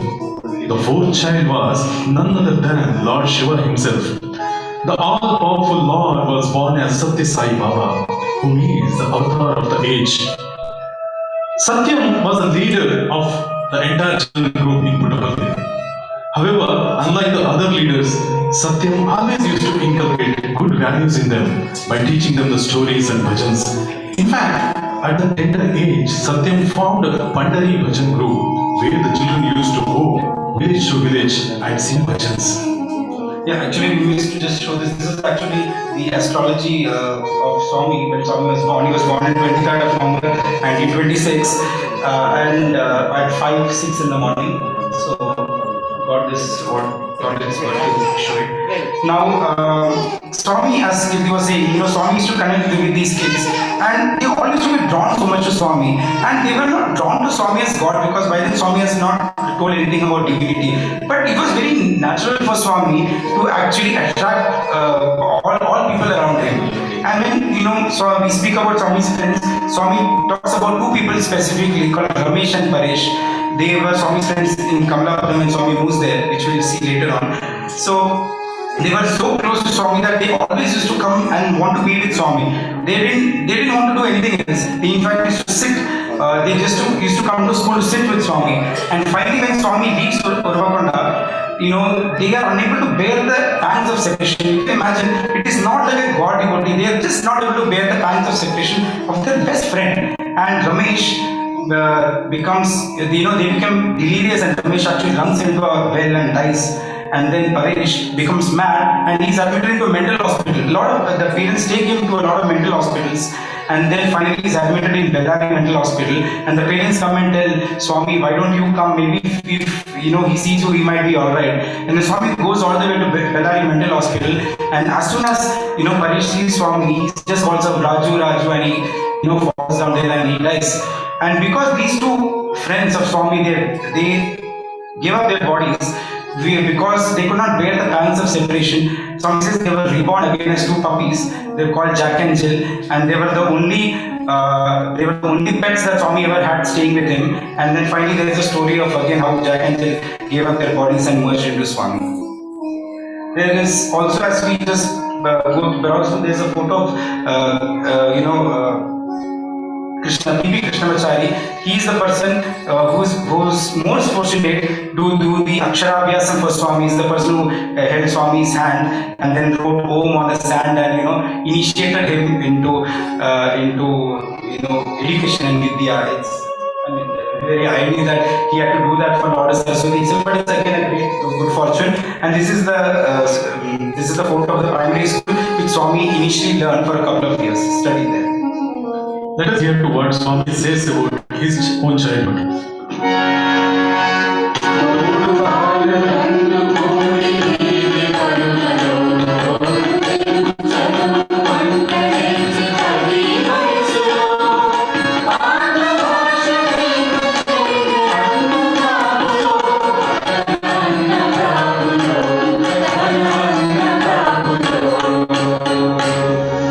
Swami says that the children who studied with Sathya in the same school was not able to learn Telugu even when they were 10 years old.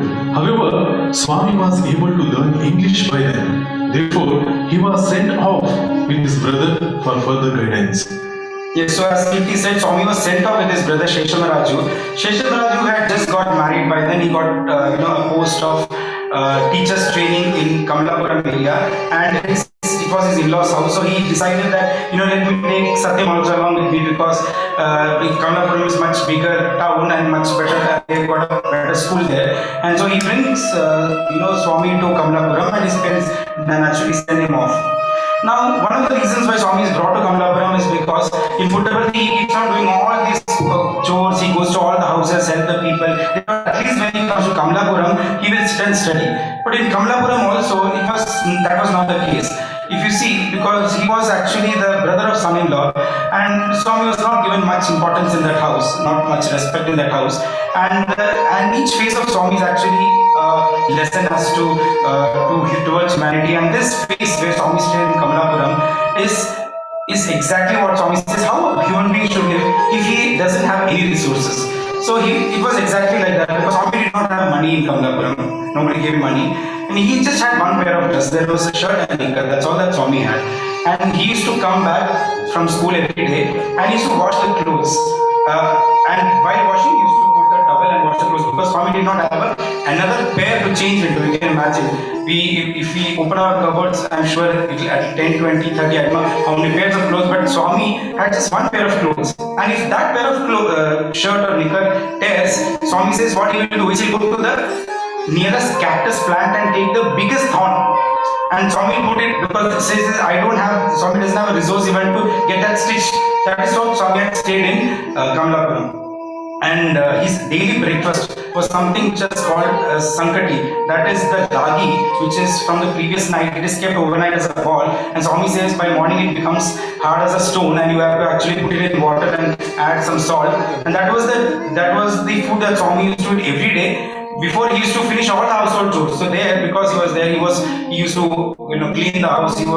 He had to wash the vessels, wash everything, and then get water twice a day.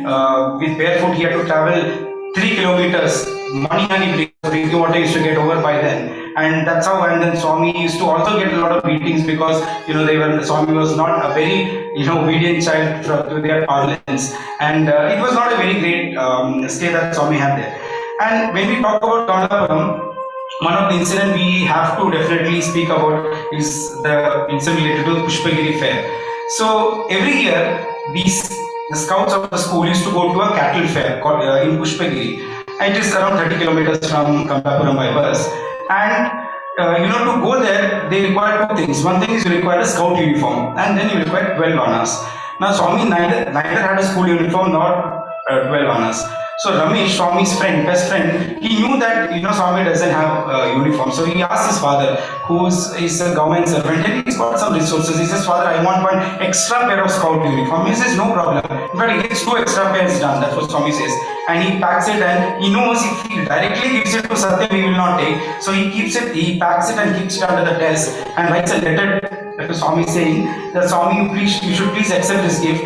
And if you do not accept this, he says, I will give up my life. That's what he's written.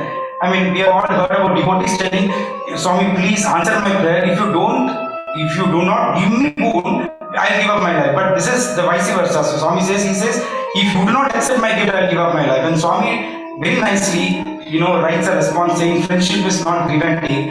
It is all heart-to-heart connection. It is enough if you love me, and I will not accept this gift. And Swami gives back this to Ramesh.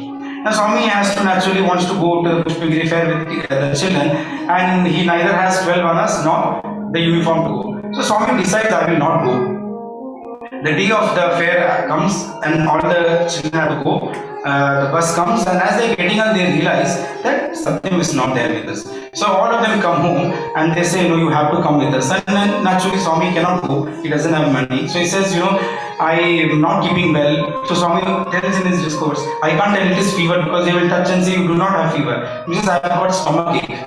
So then the children are still asking Swami to come, and then the teachers come because they are becoming delayed, and they say, please children come. Swami is having stomach pain, so it's okay. Let's all go. And they go and they feel very bad and they are completely down and they are very sad and they get inside the bus. And Swami says, see them sad. I also felt sad. Swami says, I actually wanted to go to the fair, but what to do? I don't have 12 annas. That is the reality. Swami says, I don't have money. If I had, I would have gone.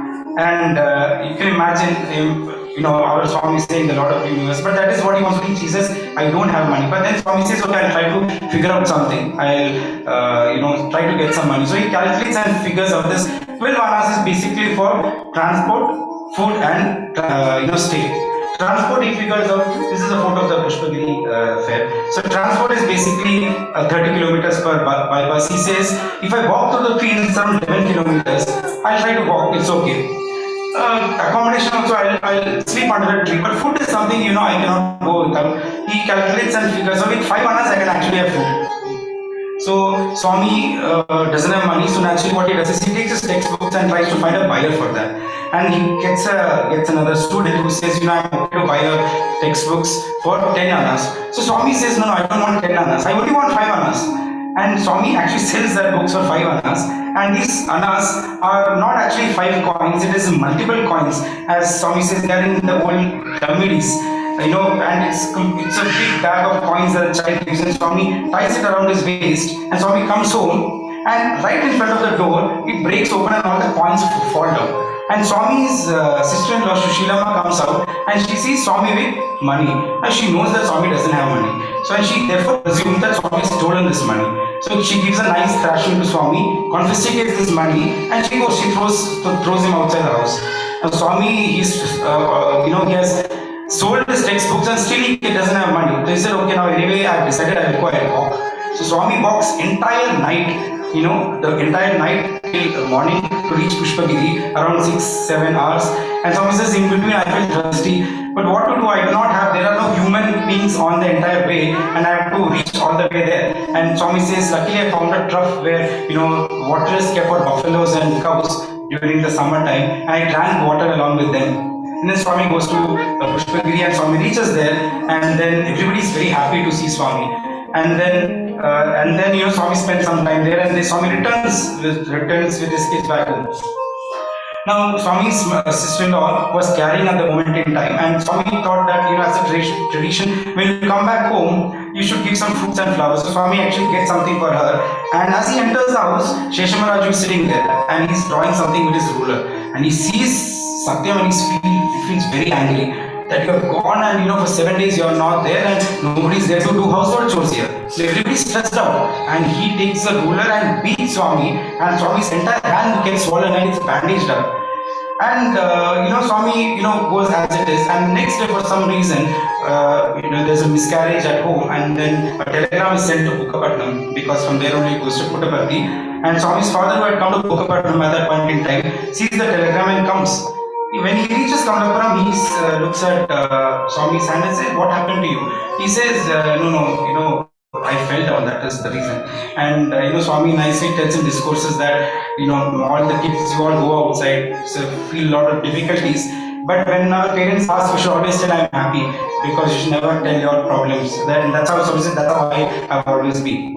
But what happens is, during the course of the day, there's a neighbor calls Swami's father and says, what kind of a person are you?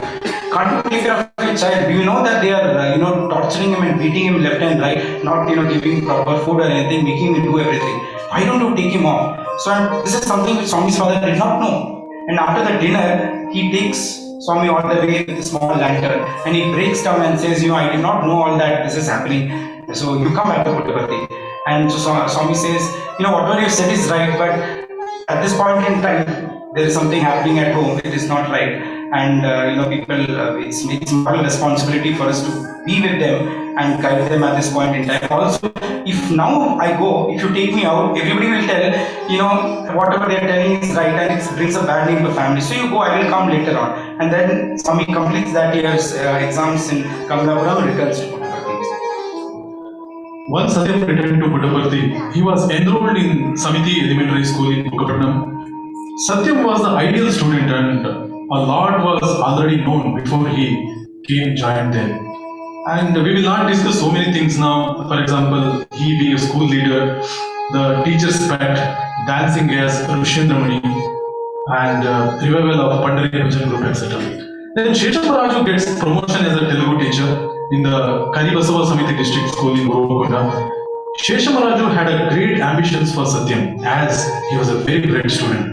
He wanted Satyam to be a high-ranking government official. So he took Satyam with him to Uruvakonda, and the year 1940 was very special in Sai Katha. There are three significant events that took place in 1940, that is, first on 8th March 1940, the second on 23rd May 1940, and third on 20th October 1940. Let us hear to what Swami says about the first of these events. Yeah, when Swami was going to Uruvakonda, so this time, they decide that Swami's elder sister Venkama will also go along with Swami to take care of Swami. This is her home, and she actually goes along with Swami to Uruvakonda.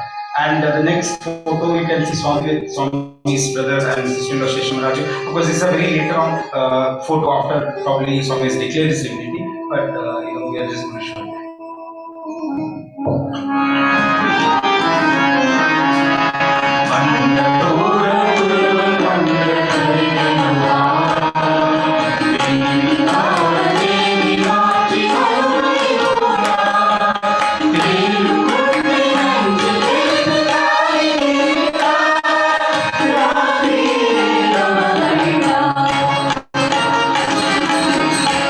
Swami says that he had left for Uruvakonda along with his brother Sheshamaraju on 8th March 1940, around 7 in the night. He was bitten by a scorpion on his leg. It was the next day after Shivaratri, and Satyam suddenly shouts and says that my leg is paining, and it looks like a scorpion bite to everyone. Sheshamaraju has to go to the school and instruct Venkama to give only rasam. She goes to the market and finds Satyam's favorite vegetable, that is brinjal. She comes back and cooks brinjal curry and offers to Satyam along with the rice. Suddenly he falls down unconscious. Sheshamaraju comes and immediately sends for a doctor and also sends someone to Puttaparthi to summon his parents. The doctor arrives shortly. Let us hear to what Swami says about the doctor's visit.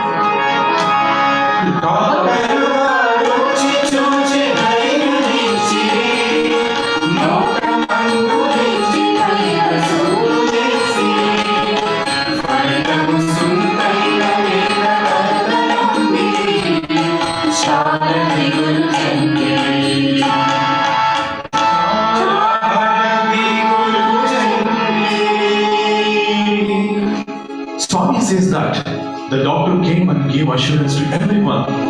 He gave oral medicine and injections.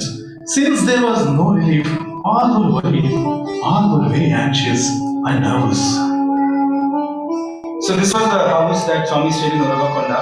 And the next slide, this is actually a snapshot of the diary which Venkama had written, describing the events of the scorpion bite. So basically what happens is when the doctor comes and gives all the medications, he says that somebody has to stay overnight to take care of Satyam. So there is a neighbor of Swami called Kasibatra Sriramurti. He likes, Satyam, but he says, I will stay with him in the night. And overnight there's a lot of delay. Swami seems to be in a delirium. Suddenly gets up and tells something which is unrelated. And one of the things Swami says is, don't worry, Sai Baba will take care. So we see this. This is the first time ever in Swami's known history or written history on 3rd March 1940s, the word Sai Baba is ever uttered. And he comes back, discusses with Sheshamaraju and decides, they all come together to a conclusion that Swami is possessed by a ghost of a Sai Baba. They don't know who Sai Baba is, but they come to a conclusion during those days. And then the people say for this to remove the ghostly possessions, you can go and pray to the village deity called Mutyalama. So they sent the couple of people with a coconut. And after they leave, Swami Sathya gets up and tells, the people have gone there to the temple, they have broken the coconut. The coconut has broken into 3 pieces. And as Swami completes this, the people come back and say, this coconut is actually broken into 3 pieces. They are amazed as to how Swami knew this beforehand itself. And then the very next day, what happens is Swami gets up and starts talking about high-end philosophy, about executive poems in Telugu and all. That is when Sheshamaraju thinks that this is getting a little bit out of control. He calls the DMO, District Medical Officer. He comes there, looks at Satyam and says, this is not a scorpion bite. Something problem with the head. His boy has gone mad. So you have to treat it for that. And naturally, the people around him at that point in time, madness means they're possessed by a ghost. So they have decided Swami is possessed by a ghost. They call a lot of exorcists, tantrics and all. But surprisingly, whoever comes to Satyam, he will say, "Oh fools, I am that God you all have been worshipping," and they all, pray to Swami and they leave. And so Sheshamaraju gets very upset that nothing is working. The people are coming to treat Swami is also saying Swami is divine, which they are not believing at that point in time. So then he says the parents are not arrived due to some reason. So he's trying to send somebody to Puttaparthi physically. And then suddenly, Satyam gets up and says, no, they're already there in Guruvagota bus stand. You just go there and pick them up. So Sheshamaraju goes there and then he sees that, Swami's parents are there and all of them come. And as they are staying with Swami in that house, there is a person called Narayan Shastri. So he stays in the next couple of houses and he's a pandit who keeps giving a lot of discourses.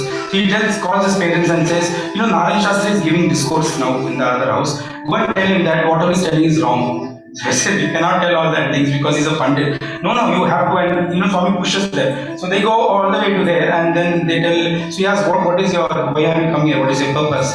And he says, actually our son has told, whatever you're telling is wrong, you have to stop it. He becomes so upset. He says, who is here? I will come and speak to him. And he comes all the way home and then seeing Narayan Shastri, Swami starts talking high-end philosophy and Puranas that even Narayan Shastri actually goes at Swami and says, I think this is a divine child. And he goes off. Now, because there is no cure, treatment, that they are still not God, parents take Swami back to Puttaparthi. Then in Puttaparthi they are trying to figure out again how to treat this boy because again madness is equivalent to possession. So somebody says, we are not taking the local exorcist, you should take a professional. So there is a person called Mopur Apaya Swami. He's actually a very good exorcist and he has in fact has got a track record of curing people out of this. And but of course it's a very torturous method. And his ashram or the place where he stays is near Brahmanapalli in Kadri. So parents are just like, you take from one doctor to another, the professional doctors, they are taking from one exorcist to other. Poor condition of parents because they are not able to do, they only want the child to get cured. So finally they reach there and he says, don't worry, I will cure him. And he ties Swami's hand behind a pillar because he is not obstruct, shaves the head and takes a blade and makes cross marks on the shaved head. The next day morning, he's taken early in the morning near a pond where there is frozen water. In the morning, it will be frozen. And 108 pots of water is poured on Swami's head. Swami is very calm, sits there, comes back, prepares a paste of pepper, lemon, garlic, and all that is put on head. Again, calm. And then a big pit is dug. A lot of herbs, cow dung, everything is put inside. Swami is made to sit inside that pit. Again, very calm. So this is the point in time, ideally if there was a ghost, they should run away, but the ghost is not going. So finally he says, I'm going to take the final astra, that is Kalikam paste. So it's supposed to be the most torturous thing and it directly applied in the eyes. So he applies a paste on Satyam's eyes and the entire face becomes bloated like this. And unable to see that, Ishrama and Venkama starts crying. And Ishrama in fact leaves the room. And seeing them very sad, Swami calls Venkama and said, if you go nearby, there are certain herbs, I'll tell you how to prepare it, the medicine, and medicine is brought and it is applied back onto Swami's eyes and it becomes okay. Then Venkama, tells Appaya Swami that, I think it is now okay, he is not keeping well. I'll take him, we'll get him back. He actually doesn't agree, but finally Venkama bribes him with her own, earrings. And that's how he finally agrees that Swami can go back. And once he comes back, again, he becomes a very violent child and he starts doing a lot of tricks, miraculous things, but they call it tricks, and Swami's father is also not very happy about it. And it is at that point in time that P.P. Krishnamacharya again comes back and sees, this is the child that I have given Akshapayasam and he has become mad now. So he says, you take him to Narasimha Swami temple in Katikachanam, probably that will get cured. So then Swami comes and says, what is it, you want to take me to myself? And then he gets offended, he also goes. So again, as these things are happening, on 23rd of May, 1940, Swami's father comes out and sees that Swami is there, doing some tricks, people are around him. He feels so angry, he takes a stick and he asks Swami, who are you? Are you a demon? Are you a madcap? Are you God? Who are you? Now this is the first time that Swami is being asked such a question, and a lot of spiritual people have been asked this question, who are you? And even Shankaracharya had actually been asked, who are you, by his guru, and he responded like this. Na punyam, na papam, na saukyam, na dukham, na mantro na dirtam, na vedana yajnam, chidananda rupam, advaitam, satyam shivam, sundaram, chidananda rupam, shivoham, shivoham, shivoham. So Shankara says, I am that consciousness, I am that consciousness, I am that shivoham. Let's see how Swami answers this question.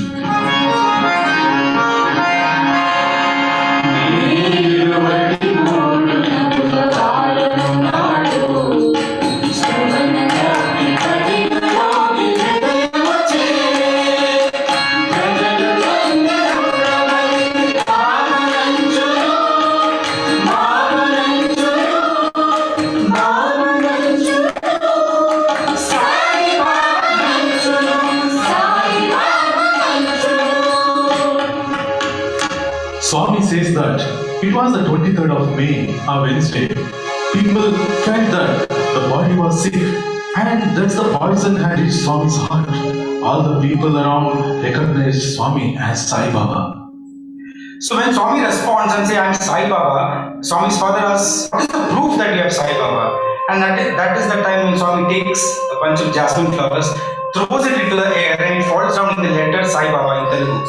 And then Swami's father drops the stick, and now they're all convinced, and at least they've come to a conclusion that the ghost which is in Swami is a ghost of Sai Baba. Now they try to find out who the Sai Baba is. So in the next slide you can see the photo. This is the adopted son of the Karnan. He comes back with an important piece of information that there is a person called Keshavaya who stays in Penukonda. He is the sub-registrar in Penukonda. This is Keshavaya.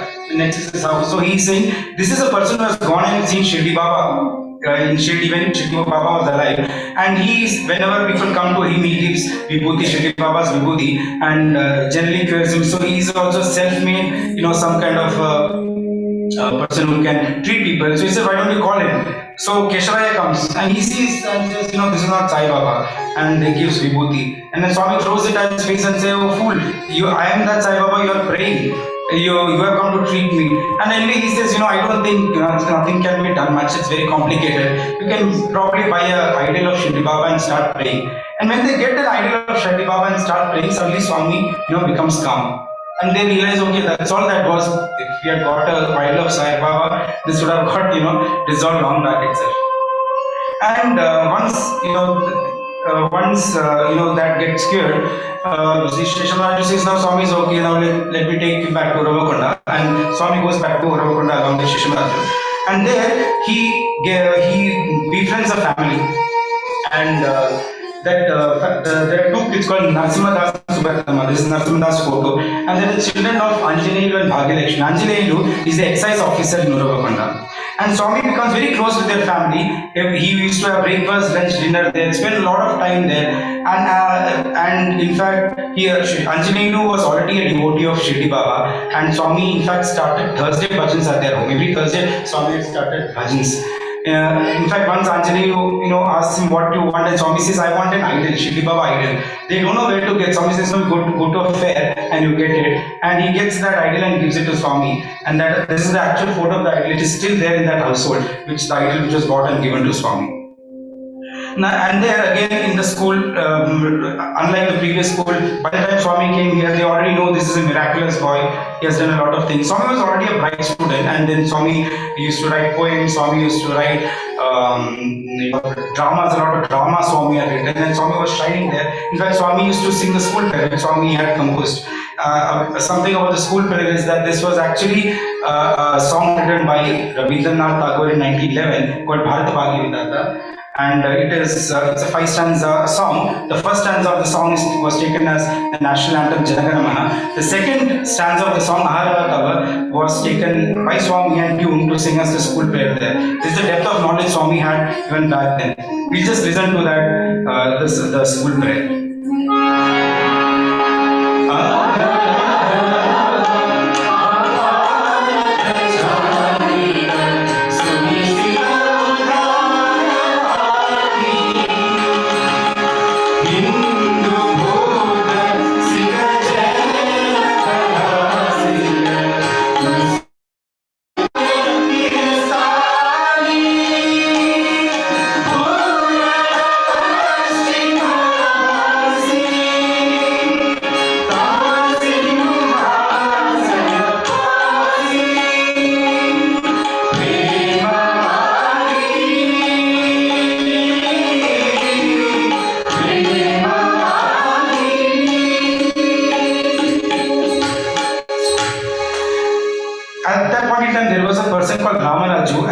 His wife Lakshmi Devi, he was the municipal commissioner of Okay, this is the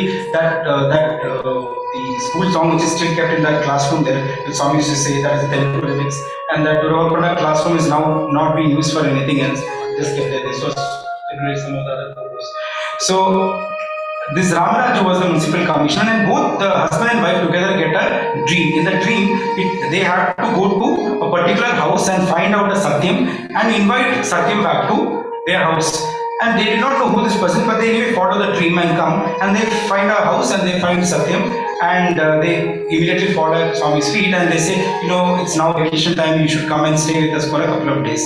So Swami along with Sheshamaraji, everybody goes and stays in Ramaraju's house for 3 days. It is very significant because this is the time on the way they go to Hampi Virupaksha temple, and as the story goes, Sheshamaraju asks him to stand outside, and as he goes inside, he sees Swami inside a sanctum, sanctum. And then he comes out and sees that Swami is outside, and a couple of times he's not able to figure out if this is a prank or what it is. He finally decides it's a prank, but Ramaraju says, finally he holds his hand and says, Sheshamaraju, you are mistaken. He's not your brother. He's a divine boy. And then they stay there for 3 days, and then he comes back to Uravana. Yes. At the same time, Ramaraju gifted Satyam a golden collar pin while parting. And returning from Hampi the next day, that is on the 20th of October 1940, a string of significant events happened. Let us hear what Swami says about them.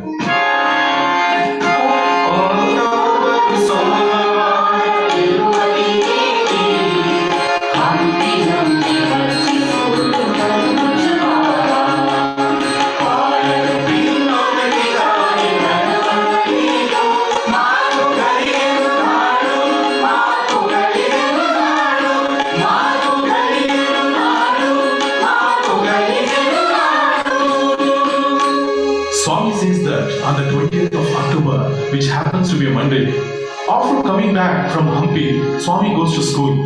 There he loses the golden collar pin and transforms himself into God incarnation.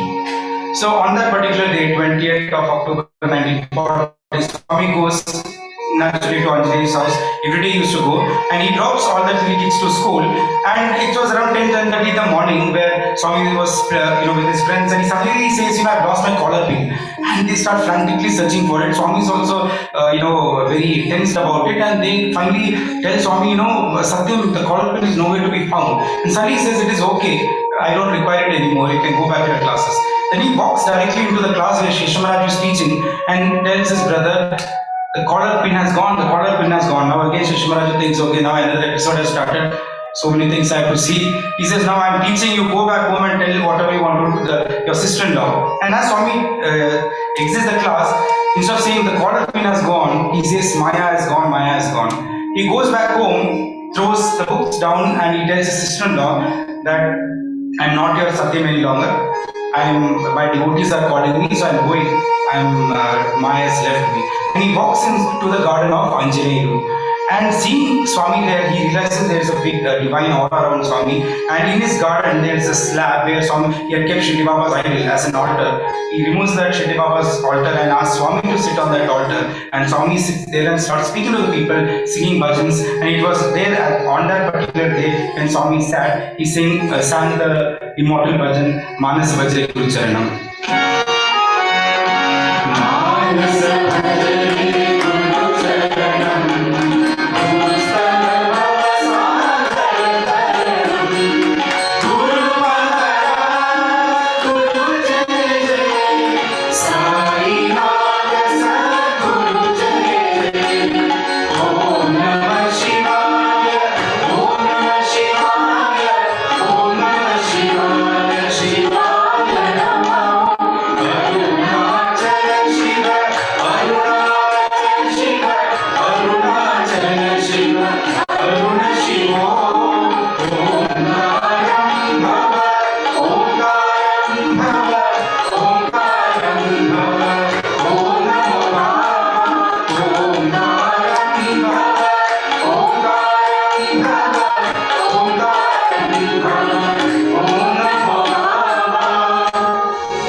Suddenly Swami said, Maya has come, Maya has come. Everyone turned back and saw Ishwaramba. She was very pained because for the humanity is a gift, for a mother is a loss forever. She pleads with Swami to come home. Let us hear what Swami responds to Ishwaramba.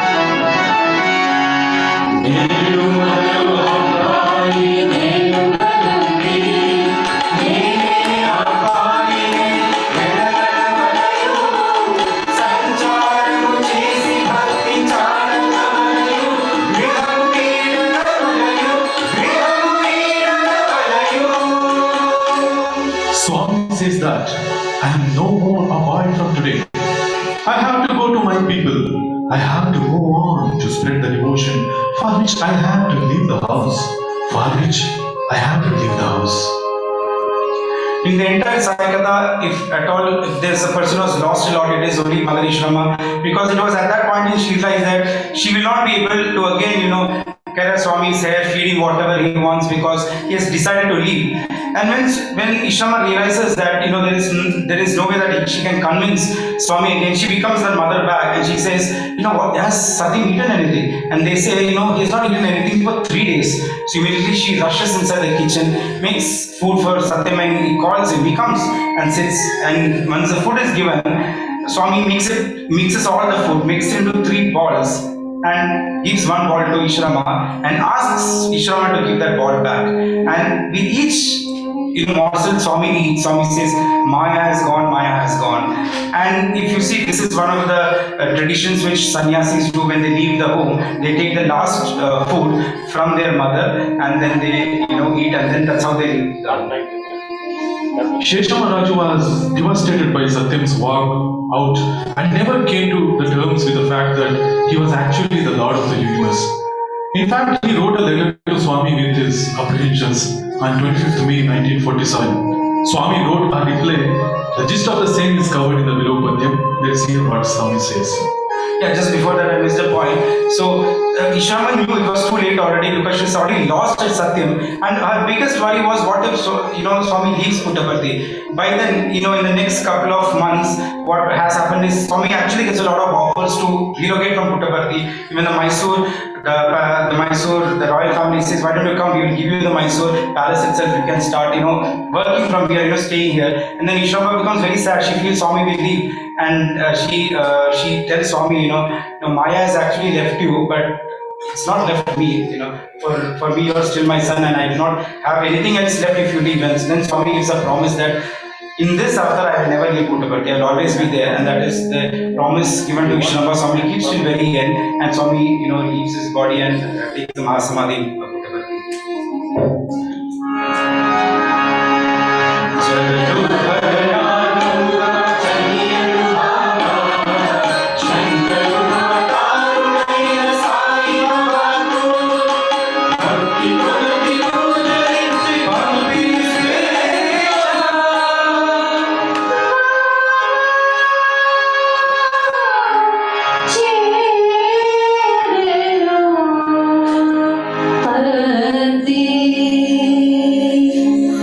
Swami said that I have come to fulfill the mission to transform the world and uplift humanity.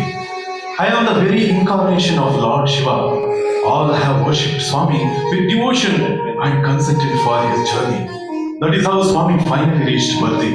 As we listen to the Sai Katha, let us also hear to what Swami asks from his devotees.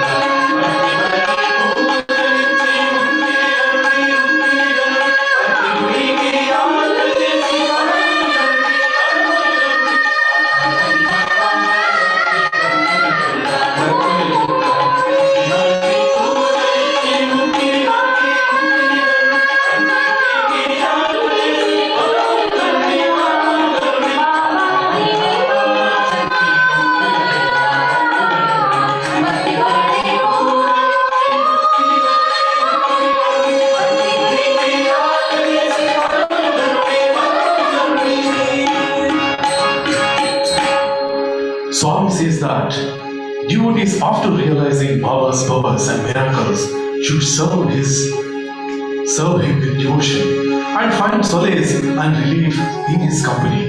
They should also visit Puttaparthi and receive Baba's blessings. As we conclude the Sai Katha presentation, I just take 2 points from what Swami has said. Swami says an avatar of this nature has never come before and it will never come again, which means in the entire creation it is only once that such an avatar comes. And also Swami says that during this course of this avatar, you cannot come to Swami without Swami willing it. So many times we foolishly say that we came to Swami. This is how we came to Swami. And Swami corrects, it's not that you have come to me, I have brought you here. So if you correlate both, we can realize that at this only once in creation when Swami came, in this avatar, Swami has willed that we all, Swami is a part of our lives, and we all have been got the fortune to come to Swami. For that gratitude, with that gratitude, we close the session for today with Mangalam. Mangalam Gurudevaya, Mangalam Vishwakarmane, Mangalam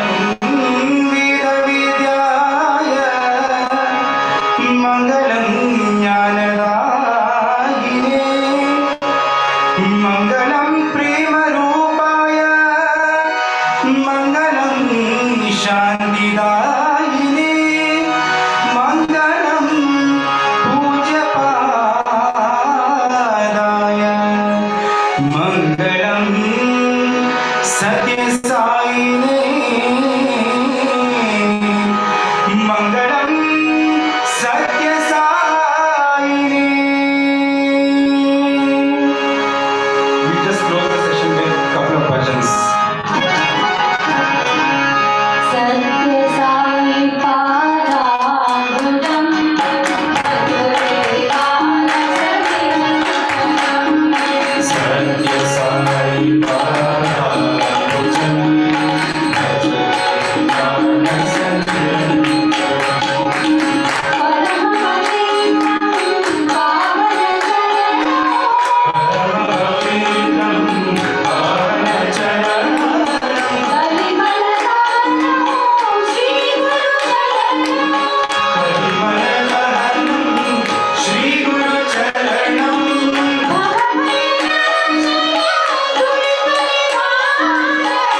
Thank you, brothers and sisters, for the blissful rendition of Sai Katha, which took us back to those olden days of Swami. Now, let us hear the divine discourse of our beloved Bhagavan. Embodiments of love. But all you said that God will not be happy. All our words must be translated into action. You may be hero in that form. In practical life, you may be a zero. You should be a hero in practical life. That's what Bhagavan expects. Any difficulty you may have in practical life, be a hero. Divinity is experienced by elders. Prophet Muhammad, కానీ కానీ Jesus, ఈ వీరందరూ కూడా ఎంతో గొప్పవారంటారు. all are very great people. వారి ఎంత greatness ఎట్లా వచ్చింది? Where does the secret of వారి Allah? మంచితనం చేయడం చేతనే గ్రేట్నెస్ వచ్చింది. Their goodness brought them the greatness. ఈ గ్రేట్నెస్ తో దాంట్లో గుడ్నెస్ కూడా చేర్చాలి. Their greatness should have in combination the goodness too. కనుక గ్రేట్నెస్ కంటే గుడ్నెస్ చాలా మంచిది. Goodness is greater than greatness. ఎంతమందో భారతదేశంలో మహనీయులంతా ఉన్నారు. In Bharat there are many noble souls. ఎంతో ప్రేమతో పవిత్రమైనటువంటి భావంతో మీరు సత్సాయి పేరు పెట్టుకొని ఎంతో పవిత్రమైన కార్యం చేస్తున్నారు. కార్యములు చేస్తున్నారే కానీ కరెక్ట్ ఉన్న బుద్ధులు మాత్రం దుర్బుద్ధులుగా మారిపోతున్నాయి. In the name of Sathya Sai, with all the love and sanctity behind, you do lots of work, but yet the thought ప్రధానం కాదు, గుణములు చాలా ప్రధానం. Bhagavan does not consider the work valid. ఎక్కడైనా ఉన్నా, ఆకాశంలో ఉన్నా, పల్లెల్లో ఉన్నా, పట్టణంలో ఉన్నా, ఎక్కడున్నప్పటికీ గుణములు చాలా ఆలోచించబడాలి. You may be on earth or in the sky, in the space, up the mountain, down deep in the valley, or the deep sea, you should have values. అసూయ భావం చాలా చెడ్డది. Jealousy is very bad. ఆ అసూయ ఉన్నటువంటి వారికి ఏనాటికి నీ జీవితంగా జరగదు. A jealous person would never be successful. Living death అని చెప్పవచ్చు. Jealousy leads to living death. దానికి తగినట్టుగా ఇక్కడ మాటలు అక్కడ మాటలు ఈ తంటాలు చెప్పుకోవటం. Further adding to this, we find carrying ఇతరులపై tales. నీకు ఎందుకు ఈ మాటలు? Why do you carry ఇతరుల tales? గురించి నేను ఎందుకు దూషించడం? Why do you criticize others? నీలో ఉన్నటువంటి దుర్గుణాలను నీకు దూషించుకో. Just accuse all the bad నీలో qualities ఉన్నటువంటి within you. దుర్భావనలు నీవు దూషిపాలివి. Brush aside all the bad feelings in you. కానీ మరుడు ఎందుకు లేనటువంటి దుర్గుణాన్ని నీవు పుట్టించి ఎందుకు నీవు ప్రచారం చేస్తావు? But you attribute bad qualities to others and publish. కొంతమంది ఎన్ని విధములుగా చెప్పినప్పటికీ వారిలో మార్పు చెందడం లేదు. In spite of repeated caution, there's no change in many. ఇప్పుడు 5-6 సంవత్సరాల నుంచి కూడా నాకు చాలా బేజారుగా ఉంటుంటాయి. Bhagavan is very much vexed. ఇలాంటి సంస్థలు ప్రాప్తించి ప్రయత్నించి ప్రారంభించి ప్రయోజనం ఏమిటి? What is the use of these institutions and organizations? సమితిలంతా పెట్టుకుంటున్నారు, We have samitis, భజన మండలిని పెట్టుకుంటున్నారు, bhajan mandali. సోషల్ వర్క్ అంతా చేస్తున్నారు, We do social work study work జరుపుతున్నారు, and we find జరుగుతున్నారు పనులు. ఏం ప్రయోజనం? so much work is going on. Why? దేవుడు ప్రేమతత్వమే లేకపోతే ఎన్ని జరిపి కూడా ప్రయోజనం లేదు. Without love in our heart, transformation. Love is God, keep in love. Love is God, live in love. ఆ ప్రేమతత్వాన్ని మీరు పెంచుకోవాలి. Develop the spirit of love. కనుకనే ఊరికి వారిపై వీరిపై ద్వేషాలు పెట్టుకోవడం, And hatred against each ఈ other. టీచర్స్ లో కూడా ద్వేషాలు, And there's hatred among teachers. ఈ టీచర్స్ లో కూడా పార్టీలు, There's infighting of groups. ఇలాంటి దుర్బుద్ధులు ఉన్నటువంటి వారిని కాల్చివేసినా కానీ తప్పుడే. Such bad people with the kind of contradiction వారిని of themselves జీవితంలో are like the sword. ఇలాంటి దుర్గుణములు ఉన్నటువంటి వారు నేనేమాత్రం చూడను. Bhagavan will never consider those people with his bad నేను deeds. ఏం కావాల్సిందే నేను ఇస్తాను, Bhagavan is ready to give. ప్రాణం కావాల్సింటే ఇస్తాను, కానీ దుర్గుణాన్ని దూరం చేసుకోండి. Bhagavan is ready to give his life for you, but give up the bad quality. కనుకనే సత్యసాయి అనే పేరు తగినటువంటి గౌరవాన్ని ఇవ్వాలి. Now we should respect the organization. ఎన్నో సంస్థలు Holy Evangelist name. ఎన్నో సంస్థలు ఈ రకంగా జరుగుతున్నాయి. There are many organizations in the A world. సంస్థలైనా కానీ స్వామి పేరు పెట్టుకున్నప్పుడు సత్య మార్గంలో పోవాలి. The organization bearing the matchless holy name of Sathya should follow the path of truth. ఈ సత్య సాయి అని పేరు పెట్టుకొని సత్యాన్ని పలకపోతే ప్రయోజనం ఏంటి? In the name of Sathya Sai, if we don't speak truth, what for is the name? నోరెత్తితే అబద్ధము, By the time we speak, కాలు పెడితే అధర్మము, and all our actions are unrighteous, ముఖం తిప్పితే ప్రేమనే ఉండదు. and our face does not show any love. కనుకనే మనము ఆ సత్య ధర్మాన్ని ప్రేమతో మనం పెంచుకున్నప్పుడే ఆ సంస్థలు కూడా బాగా పెరుగుతాయి. Therefore, when we develop truth and righteousness on the foundation of మొట్టమొదటి love, the organization will grow. ప్రేమతత్వాన్ని, Today, this principle of love, సత్య మార్గాన్ని, in the path of truth, ధర్మతత్వాన్ని and also righteousness, అభివృద్ధి పరచుకోవాలి. we have got to develop them. అది మీరు చేయవలసినటువంటి పని. That's what we're supposed to do. దైవ సంస్థలను పెట్టుకోవడము, దానకర్మ ఆచరించడము ఇది మంచిది కాదు. Being the organization of the divine, our deeds cannot be demonic. కనుక సత్యమైనటువంటి మార్గంలో సత్య మార్గం ప్రవేశపెట్టాలి. So we should follow the path of truth in a righteous way. కనుక భగవంతులకు అన్ని రకమైనటువంటి పేర్లంతా నియమిస్తుంటూ వచ్చారు. God has so many names and సత్యధర్మమాయ నమః, and He really means సత్య స్వరూపాయ నమః, He is the personification of truth. ఈ విధంగా పెట్టుకోవడంలో ఎంత అర్థం ఉంటున్నాయి. What an amount of meaning it conveys. ప్రేమ స్వరూపాయ నమః Is embodiment of love. ప్రేమనే మానవుని యొక్క ప్రధానమైన మంత్రం. And love is the main principle of human life. అలాంటి ప్రేమ లేనటువంటి యొక్క దీని ప్రయోజనం ఏమిటి? Without life, what for? Without love, what for? వీరు లేనప్పుడు వారిపైన, వారు లేనప్పుడు వీరిపైన కథలు చెప్పుకుంటూ కూర్చోవటం. We could go on carrying the ఇలాంటి దుఃఖించడం ఆడవారికి చాలా అవమానకరం. It is a matter of shame among women to have such qualities.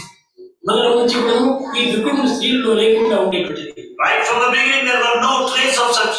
నా యొక్క ఉద్దేశము చదువులు పెరుగుతూ రావడం వల్ల దుర్గుణాలు కూడా పెరుగుతూ వచ్చాయి.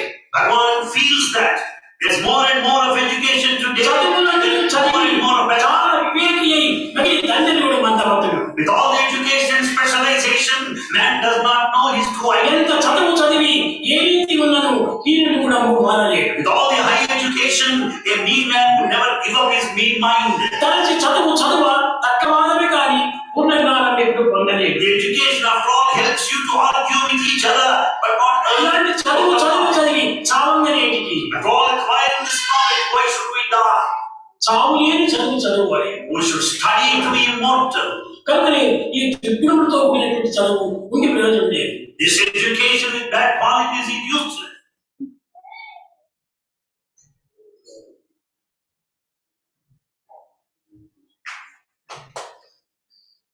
Let us continue our journey to spread Swami's universal message of love and peace. Now, no program is complete without acknowledging the efforts of all behind the successful event. I hereby call upon our National Young Adult Coordinator, Brother Sai Charan, to deliver the vote of thanks.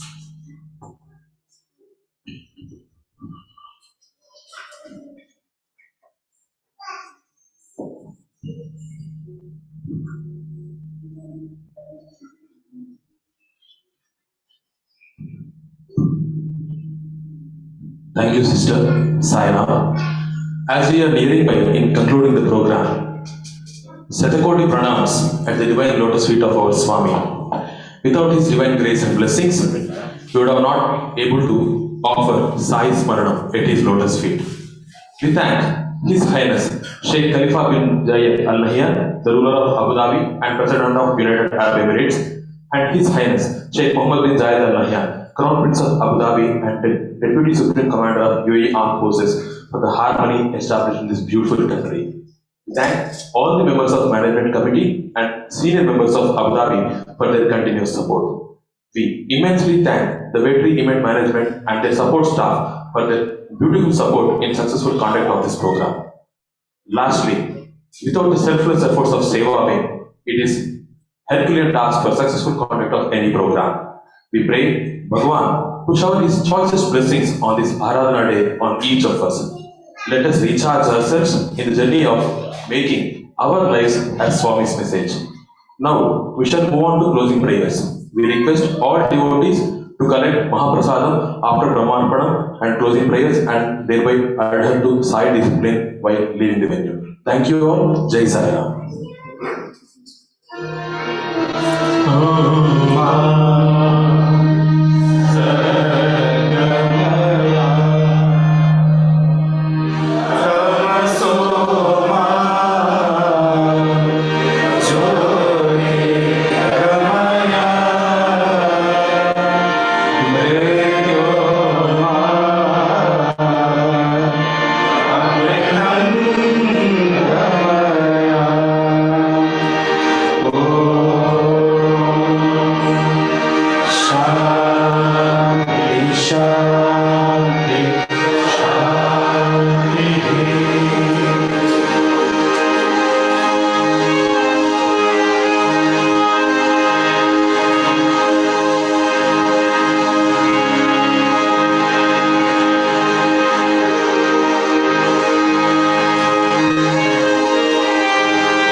They said, yeah, they said.